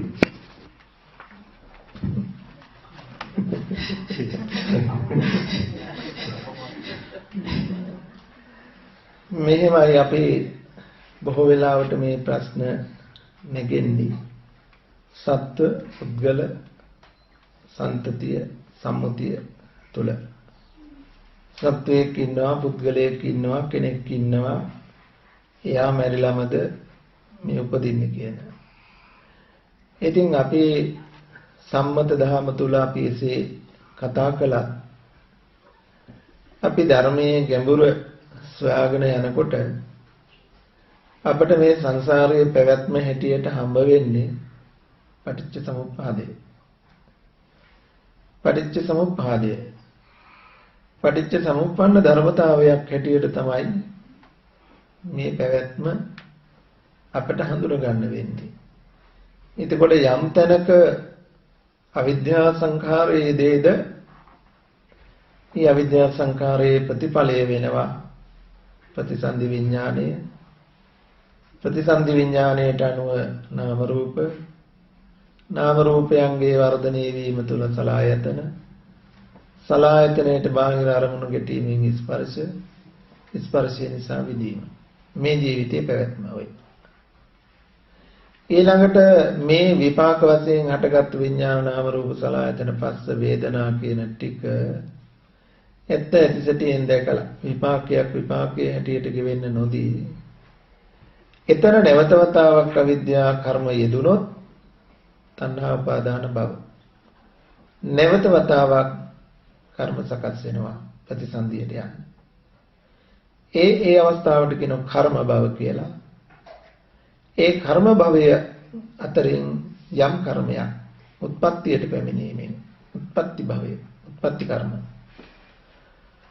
උත්පත්ති භවයට ඒ බොහෝ කර්ම අතරින් යම් කර්මයක් ඉදිරිපත් වෙලා ඒ කර්ම හේතුවෙන් නැවත වතාවක් ජාති, ජරා, මරණ, ශෝක පරිදේව, දුක්ඛ සකසා දෙන ආකාරයයි පටිච්ච සමුප්පාද ධර්මයෙන් පැහැදිලි කරන්නේ. ඒ නිසා සැබෑවටම මේ ප්‍රශ්නය අවසන් කරන්න පුළුවන් වෙන්නේ පටිච්ච සමුප්පාදයේ පිළිබඳව දන්නා වූ නුවණක් අවබෝධයක් අවදි කර ගැනීමෙන්මයි. එතෙක් ඊට මෙහෙන් අපි මේ ප්‍රශ්නය ගැන කතා කළොත් ලෝකයේ සත්ව විශේෂ ගත්තාම හිතා නියම කරන්න බැරි අසංඛ්‍ය ගණයට යන විෂයක්. එබැවින් මේ ලෝකයේ සත්ව උත්පත්ති මොන මොන ආකාරයෙන් මොන මොන තැන්වල සිද්ධ වෙනවද කියන එක බුදු නුවණකට විශේෂයෙන් විශේෂ වෙන ධර්මතාවයක්. හැබැයි එයින් සඳහන් කරන්නේ ඒක බුදුහාරන්ට විතරක් විශේෂයි අපට නෑ කියලා. අපටත් ඒ පිළිබඳව අත්දකින්න පුළුවන් විශේෂ ඥාන මාර්ගඵල ලබන්නත් ඕනේ. දිවිද දිබ්බසෝත පරචිත්ත විඥානන පුබ්බේ නිවාසානුස්සති චතුප්පාත ඥාන ආදී මේ පංච අභිඥා උපදවා ගන්න මාර්ගඵල ඕනේ. ලෞකික ධ්‍යාන උපදවා ගත්ත කෙනෙකුටත් මේ පංච අභිඥා උපදවා ගන්න පුළුවන්. ඒ උපදවා ගත්ත අයටත් පුළුවන් චුති ප්‍රතිසන්දි මරණ උපදින අය ගැන තේරුම් ගන්න. පුබ්බේ නිවාසානුස්සති පෙර ආත්ම භාව කොහොමද ඇවිල්ලා තියෙන්නේ කියලා බලන්න පුළුවන් නුවණ යම් යම් කල්ප කාල පරිච්ඡේදයන් තම තමන්ගේ නුවණ ප්‍රමාණයට ලබන්න පුළුවන්කම තියෙනවා. ඒ නිසා උපදින මරණ එක ස්වභාවයක්. දැන් මේ ප්‍රශ්නේ විශේෂයක් තිබුණා කෙනෙකුගේ තව තැනක මරණයක් නැතුව මේ ඉපදීමක් ඇති වේදෝ කියන. කෙනෙකුගේ මරණයක් නැතුව ඉපදීමක් ඇති වේද කියන.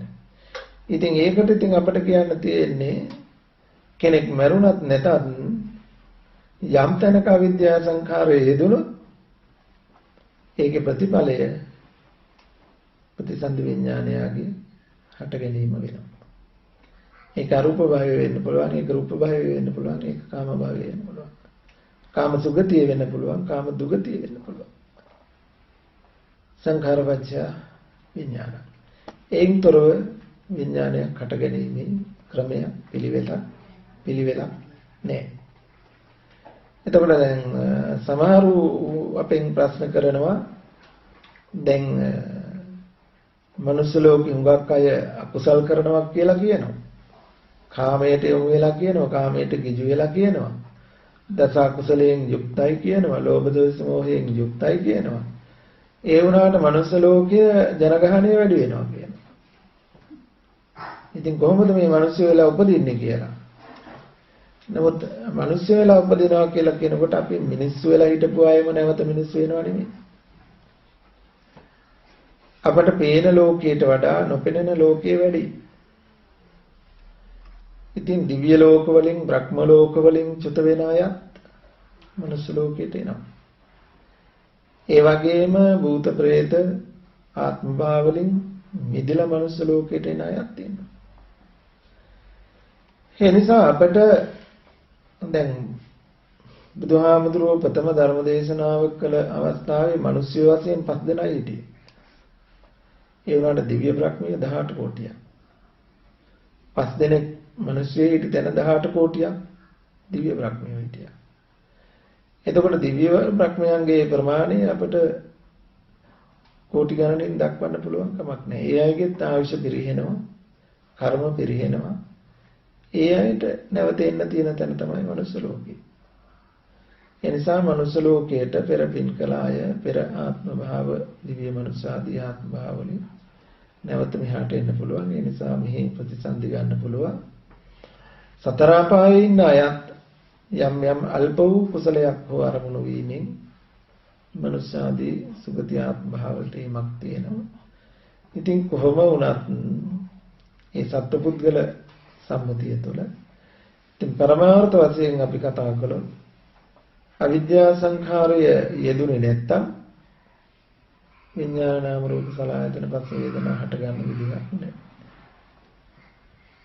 ප්‍රතිසන්දි වශයෙන් යම් තැනක හට ගැනීමක් වෙන්න නම් අවිද්‍යා සංඛාරය ඒකාන්තයෙන් අත්‍යවශ්‍ය වෙනවා. ඒන් තොරව හම්බ වෙන්නේ නැහැ.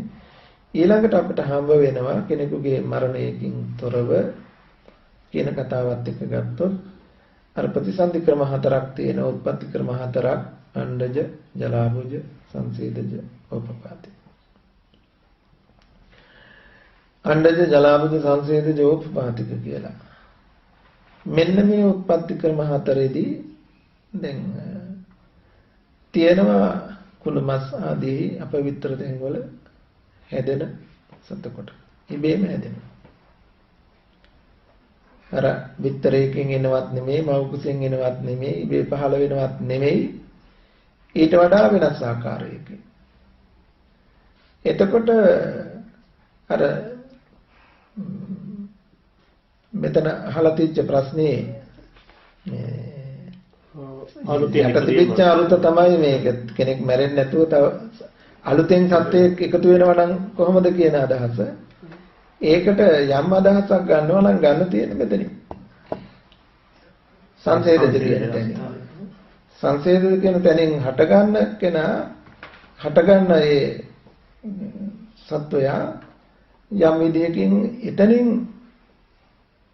අවිද්‍යා සංඛාරයන් හටගෙන දැන් ඒකට උත්තර තියෙනවා තව. ලෝකේ තියෙනවා උත්පත්ති ස්ථානයක් සිත නැති කය පමණක්ම ඇති අසඤ්ඤ තලයේ. අසඤ්ඤ තලයේ තියෙන රූපයක් විතරයි. වේදනා සංඥා සංකාර විඥාන නාම ධර්ම එකක්වත් නැහැ. එතකොට යම් මොහොතක ඒ රූපයට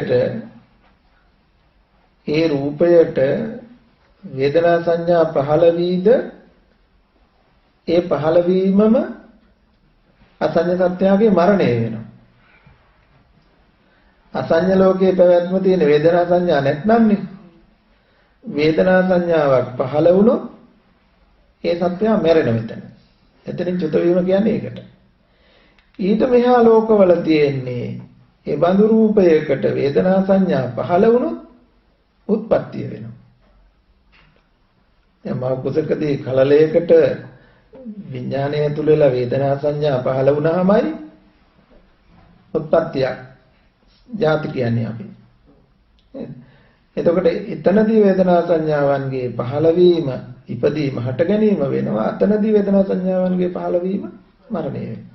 එතකොට මේ සංසේදජ කියන තැනදී සමහරලාට අර අරූපී ලෝකයේදී වේදනා සංඥාවන් පහළවීම චුත වීම වෙනවා වගේ මෙතනදී අරූපී දෙයකට වේදනා සංඥාවන්ගේ පහළවීම වෙනවා. මම දන්නේ ඒක අනුමාන කරන්න පුළුවන් ඒ හට ගැනීම. එතකොට සමහරලාවට මේ නැවත භවයට එකතු වෙන සත්‍යයන්ගේ සම්තතියට මෙතනින් ආරම්භ වෙන්න පුළුවන් කියන අනුමානයක් විතරයි මට ප්‍රත්‍යක්ෂයෙන් කියන්න බෑ. එහෙම නිකන් අනුමානයෙන් හිතන්න පුළුවන්. පූර්ව සිතක් නැතුව සිතක් පහළ වෙන්න බෑනේ. පූර්ව සිතක් නැතුව සිතක් පහළ වෙන්න බෑනේ. ඒක තමයි මම මෙතන කිව්වේ මේක ආරම්භයක් මෙතනින්. එතකොට ඒක විකාශනයටපත් වෙන්න පුළුවන් නේ. ඒ දක්වා සංසේදජව හට ගන්න කෙනා ළඟ හිතක් නැහැ. නමුත් වේදනා සංඥාවල් පහළ වෙන්න අවශ්‍ය කරන ධර්මතාවයන් ක්‍රමානුකූලව පරිණාමයේ තුලින් ඇති වෙන්න පුළුවන්. ආරම්භ වෙන්න පුළුවන්. මොකද දැන් අපි ගත්තොත් උපපාතික කියන තැනදී අපි සමහර වෙලාවට කියන්නේ අඹ බලෙන් උපන්නයි කියලා. පත් වෙන්නේ නේද? ඉතින් එක තැනින් උපන්න කෙනෙක්. එතකොට ඒව ඇත්ත නැත්නම් අපි දන්නේ නැහැ. දැන් එහෙම වුණා නම් ඒ කියන්නේ අරූපී දෙයක් සත්වයක් නොවන රූපයක් සත්වයකට ගන්න ඒක පුළුවන් වෙලා තියෙනවා. ඉතින් ඕක කොච්චර ලොකු ප්‍රශ්නයක් නෙවෙයි. දැන් මව් කුසේ තියෙන සුක්‍රසෝනිත කියන කලලය මේ බාහිරේ තියෙන දර කෑල්ලකුයි ඊඩි කෑල්ලකුයි කෝටු කෑල්ලකුයි ඕකේ වෙනසක් නැහැ. ධාතු හැටියට ගත්තොත්. ඉතින් ඒකට ප්‍රාණයක් පිහිටවන්න පුළුවන් නම් ඇයි බාහිරේ තියෙන එකට පිහිටවන්න බෑ කියන්නේ? ඒකට අවශ්‍ය කරන පසුබිම සැකසුනොත් එතනක් පුළුවන්. දැන් සමහර වෙලාවට මව් කුස නෙවෙයි ලෝකයේ දැනට හෙලි කරගෙන තියෙනවා මේ සමහර අය ඉඳලා ජීවත් වෙලා ඉඳලා රෝහල් වලදී මිය යනවා. වෛද්‍යවරයා නියම කරන මව් මිය ගියා කියලා. නමුත් ටික වෙලාවකින් ආපහු මැරිච්ච කෙනා නැගිටිනවා. හැබැයි නැගිටලා යා කතා කරන්නේ වෙන භාෂාවකින්. වෙන තොරතුරක් කියන්නේ වෙන මව්පියෝ ගැන කියන්නේ. අන්න ඒ වගේ අවස්ථාවල් වල අපිට පේනවා මේ ගේ හිටපු කෙනා ගියා අතහැරලා. නමුත් ඒ ගේ උණුසුම යන්න කලින් තව එක්කෙනෙක් පදිංචියට ඇවිල්ලා එන තැනදී. ඉතින් ඒ වගේ අවස්ථාවල් වෙනවා. දැන් එහෙම ගත්තොත් ඒ මිනිය එක මිනියක්. අර දර කෑල්ලක ලී කෑල්ලක තත්ත්වෙම එතන තියෙන්නේ. විඥාන ඉවත් වෙලානේ. හැබැයි මේ මොහොතේ තව ප්‍රාණයකට ඇතුළු වෙච්ච මම දන්නේ නැහැ. අතපොතේ තියෙනවා එහෙම සිදුවීම් ගැන. එහෙම වුණා නම් එතකොට අපිට අනුමාන කරන්න වෙනවා. එහෙමනම් ඒ වගේ වුණා නම් රූපයක මට්ටම ගත්තන් පස්සේ කොයි එකත් එකයි අතර මහදාත. ඉතින් නමුත් අපේ පරිණාමවාදයේදී මනස හැදුන හැටි කියන්නේ ක්‍රමක්‍රමයෙන් ඇවිල්ලා හැදුණා කියලා. ඉතින් ඒ වගේ අර සංසේදජ කියන තැනින් හටගන්න ඒ අවස්ථාව ජීවයක් හැටියට කාලාන්තරයක් තිස්සේ මේ වර්ධනය වෙලා වෙනස් වෙලා විපරිණාමයටපත් වෙලා සත්ව సంతානයක් හිතක් විඥානයක් පහළ වෙන තැනට පටන් ගන්න පුළුවන්ද කියන එක මට පැහැදිලිව කියන්න බෑ. ඉතින් අනුමාන කරන්න පුළුවන්. කොහොමනත් අපිට මේ ප්‍රශ්නෙට දෙන්න පුළුවන් උත්තරේ අවිද්‍යා සංඛාරයෙන් තොරව ප්‍රතිසන්දියක් වෙන්නේ නැහැ කියන එක. අදාළ කියලා මේ සද්ධානුසාරී පුත්කලේ ධර්මානුසාරී පුත්කලේ දුක්ඛතියක උපදින්නේ නැහැ කියන එක ගැන පොඩ්ඩක් පැහැදිලි කරන්න. සෝතාපන්න මාර්ගයට පැමිණි කෙනා සද්ධානුසාරී ධම්මානුසාරී කියනකට දෙන්නම මාර්ගස්ථයි. ඒගොල්ලෝ අනිවාර්යයෙන්ම සතර අපායට උපදින සතර අපායේ උපදින්නට හේතු වෙන කෙලෙස් මට්ටම සිඳලා. ඒගොල්ලෝ නියත පුද්ගලයෝ බවට පත් වෙලා තියෙනවා. ඒකාන්තයෙන් ඒ අය මරණයට පෙර මාර්ගයේ ඉතිගෙන ඵලයටපත් වෙනවමයි. ඒ කියන්නේ දිඨාසවය, දිට්ඨි සංයෝජන, දිට්ඨිය අසුරකට පවතින අකුසල සියල්ල ගෙවාලනවා. ඒ නිසා සතර අපායේ උපදින්න හේතු නැහැ. ඒ ඒකාන්තයෙන් සුගතිගාමී වෙනවා. ඒ නිසා අවිනිපාත ධම්මෝ නියතෝ සම්බෝධි පරායනා කියන ඒකාන්තයෙන් දුගතියට යන්නේ නැහැ. ඒකාන්තයෙන් අවබෝධයට යනවා. ඒ සද්ධානුසාරී ධම්මානුසාරී වුණොත් ඒ දෙන්නම මාර්ගස්ථයි. සෝවාන් නොවි මෙය නැහැ කියන එක දෙතරින් අදහස් කරන්නේ. යන්නේ නැහැ කොහොමදවත්. ඒ අය හඳුන්වන්නේ කල්පස්තිති කියලා. කල්ප විනාශ වෙන්නවත් මාර්ගයේ ඉන්න කෙනා ඵලයට එනකන් කල්ප විනාශය ටිකක් කල් යනවා. ඒ තරම් අනුභවයක් මාර්ගසිත. ස්වාමීන් වහන්සේ අවකාශ ධාතුව ගැන පොඩ්ඩක් කිව්වා. පරමාණු වල අතර තියෙන අවකාශය ඒක අවකාශයේ විදර්ශනාත්මක දකින්න පුළුවන් ස්වාමීන් වහන්සේ. විදර්ශනා නුවණින් බලන්න පුළුවන්. විදර්ශනා නුවණින් මෙහෙමයි. විදර්ශනා නුවණින් අපි ඒක තමයි බලන්නේ කලාප වෙන් කර කර. ඉස්සෙල්ලා අපි ඒක පටන් ගන්නවා දැන් අපිට සත්‍යයක් පුද්ගලයෙක් කියලා පේන්නේ කෙනෙක්වනේ. පුද්ගලයෙක්ව පේනවා. අපි ඒක පුද්ගලයෙක් හැටියට පේන තැන අපි වෙන් කරනවා කෙස් මේ ලොම් මේ නිය මේ දත් මේ හම මේ මස් මේ අපි මනසින් වෙන් කරලා බලනවානේ. එතකොට මේවා එකකට එකක් සම්බන්ධ නැති වෙන වෙනම වස්තුන්නේ. එතකොට දැන් මෙතන තියෙන්නේ එකිනෙකට සම්බන්ධයක් නැති වෙනස් දෙතිස් කොටසක්.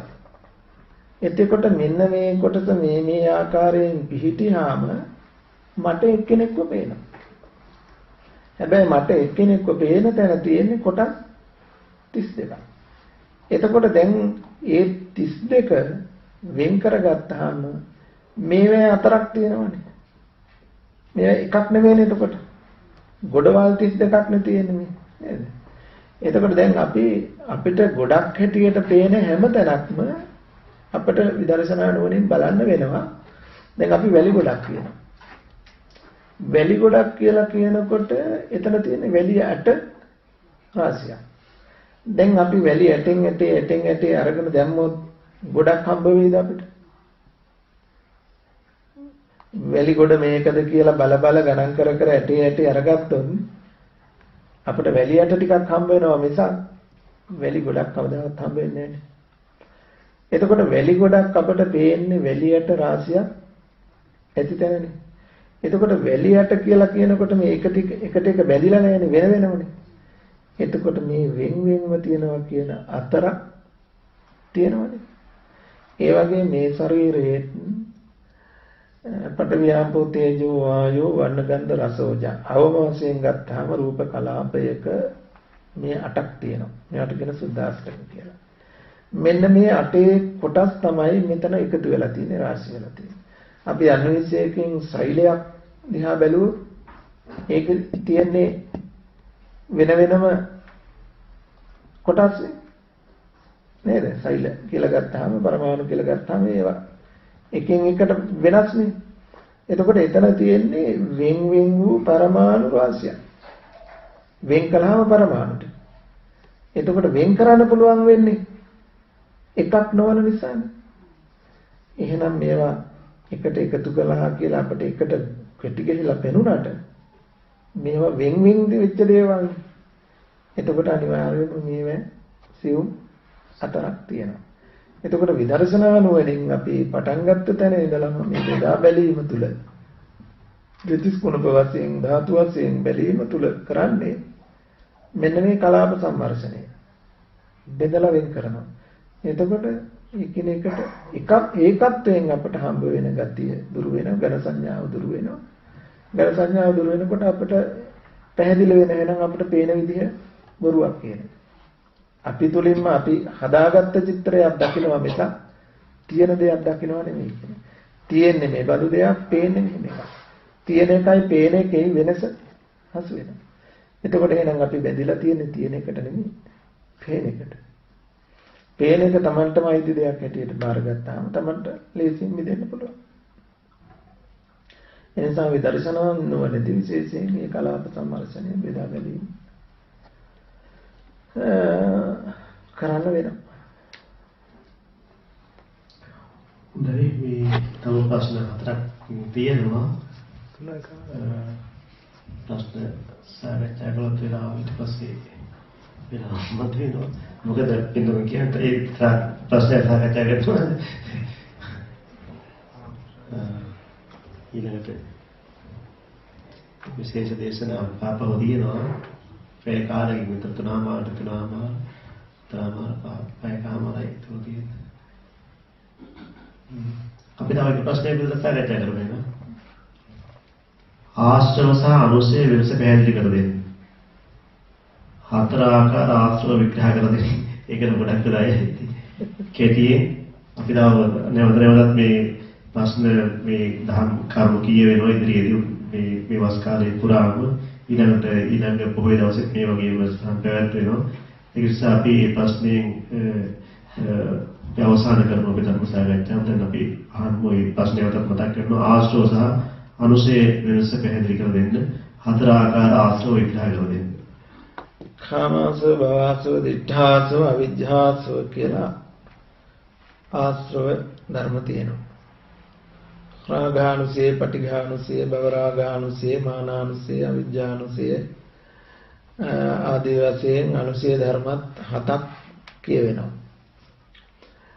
එතකොට මේ අනුසය ධර්මයි ආශ්‍රව ධර්මයි කියලා කියන්නේ වෙනස්. ආශ්‍රව කියලා කියන්නේ ඇසුර, පුරුද්ද කියන එක. සරලව කෙටියෙන් කියලා කිව්වොත් පුරුද්ද, පෙර ඇසුර කියන එක. අනුසය කියලා කියනකොට ඒක කෙලෙස් වල සැඟවි පවතින, නොපෙනෙනසේ පවතින සිවුම් අවස්ථාව. කෙලෙස් වල අවස්ථා තුනක් තියෙනවා. කෙලෙස් වල අවස්ථා තුනක් තියෙනවා. විතික්කම, පරියුක්ඨාන, අනුසය කියලා. පරියුක්ඨාන, අනුසය, විතික්කම. විතික්කම කියලා කියනකොට අපේ කායික වාචික ක්‍රියාව දක්වා කෙලෙස්ය අවදි වෙලා ව්‍යාප්ත වෙච්ච අවස්ථාව. ඒක කෙලෙස් වල වැඩුණු අවස්ථාව.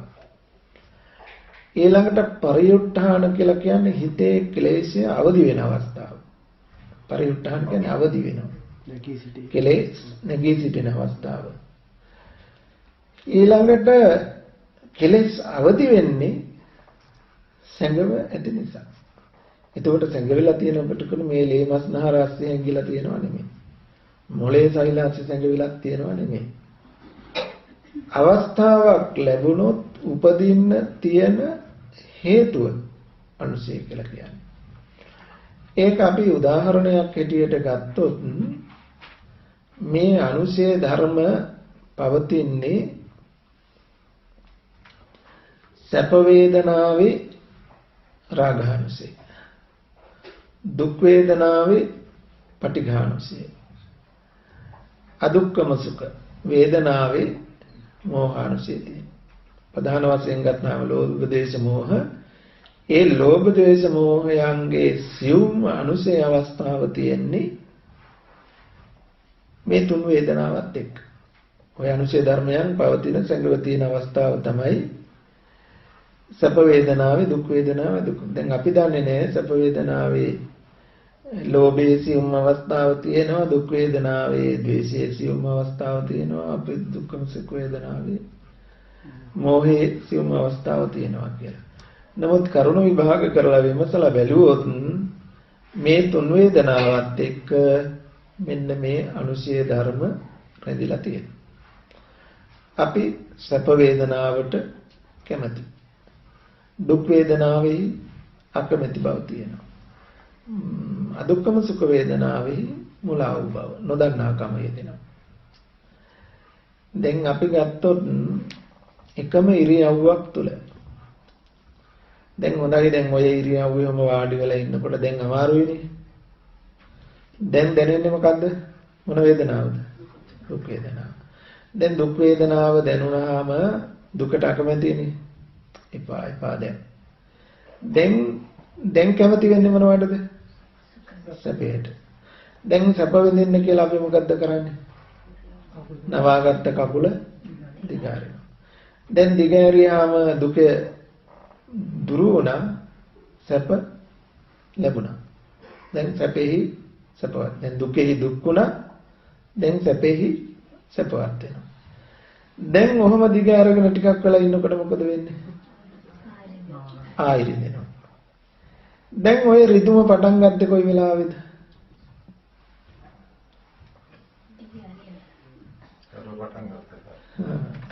දැන් ඔන්න අපි පරීක්ෂා කරලා බැලුවොත් ඔය දුක හටගත්තේ කොයි වෙලාවෙද කියලා බැලුවොත් ඔය දුක හටගන්න ඕන සැපයි කියලා අපි ගත්ත වෙලාවෙමයි, දිගෑරපු වෙලාවෙමයි මේ දුක පටන් ගත්තේ. එතකොට අපිට හම්බ වෙලා තියෙන සැප දුක කියන දෙක ඇත්තටම සැප දුක නෙමෙයි. දැන් ඉස්සෙල්ලා ඉරියව්වේ අග වාඩි වෙනකොට සැපනේ තිබුණේ. දැන්නේ දුක. දැන් ඒ ඉරියව්වේ අගට සාපේක්ෂව අග දුකයි. අගට සාපේක්ෂව දෙවෙනි ඉරියව්ව කකුල දිග ඇරපු ඉරියව්වේ මුල සැපයි. අපි ඒ ඉරියව්වේ මුලට සැපයි කිව්වා. දිග ඇරගෙන ඉන්නකොට ටිකක් වෙලා යනකොට ඒ ඉරියව්වේ අග දුකයි. දැන් මේ දුක හටගත්තේ පටන් ගත්තේ කොයි වෙලාවද බැලුවොත් අපිට කියන්න වෙනවා දිග ඇරිය හිටීමයි කියලා. එතකොට ඇත්තටම අපට හම්බ වෙලා තියෙන්නේ දුක සැප කියලා එකක් නෙමෙයි. අපි දුකේ අඩු බවට සැපයි කියලා තියෙනවා. දුකේ අඩු බවට.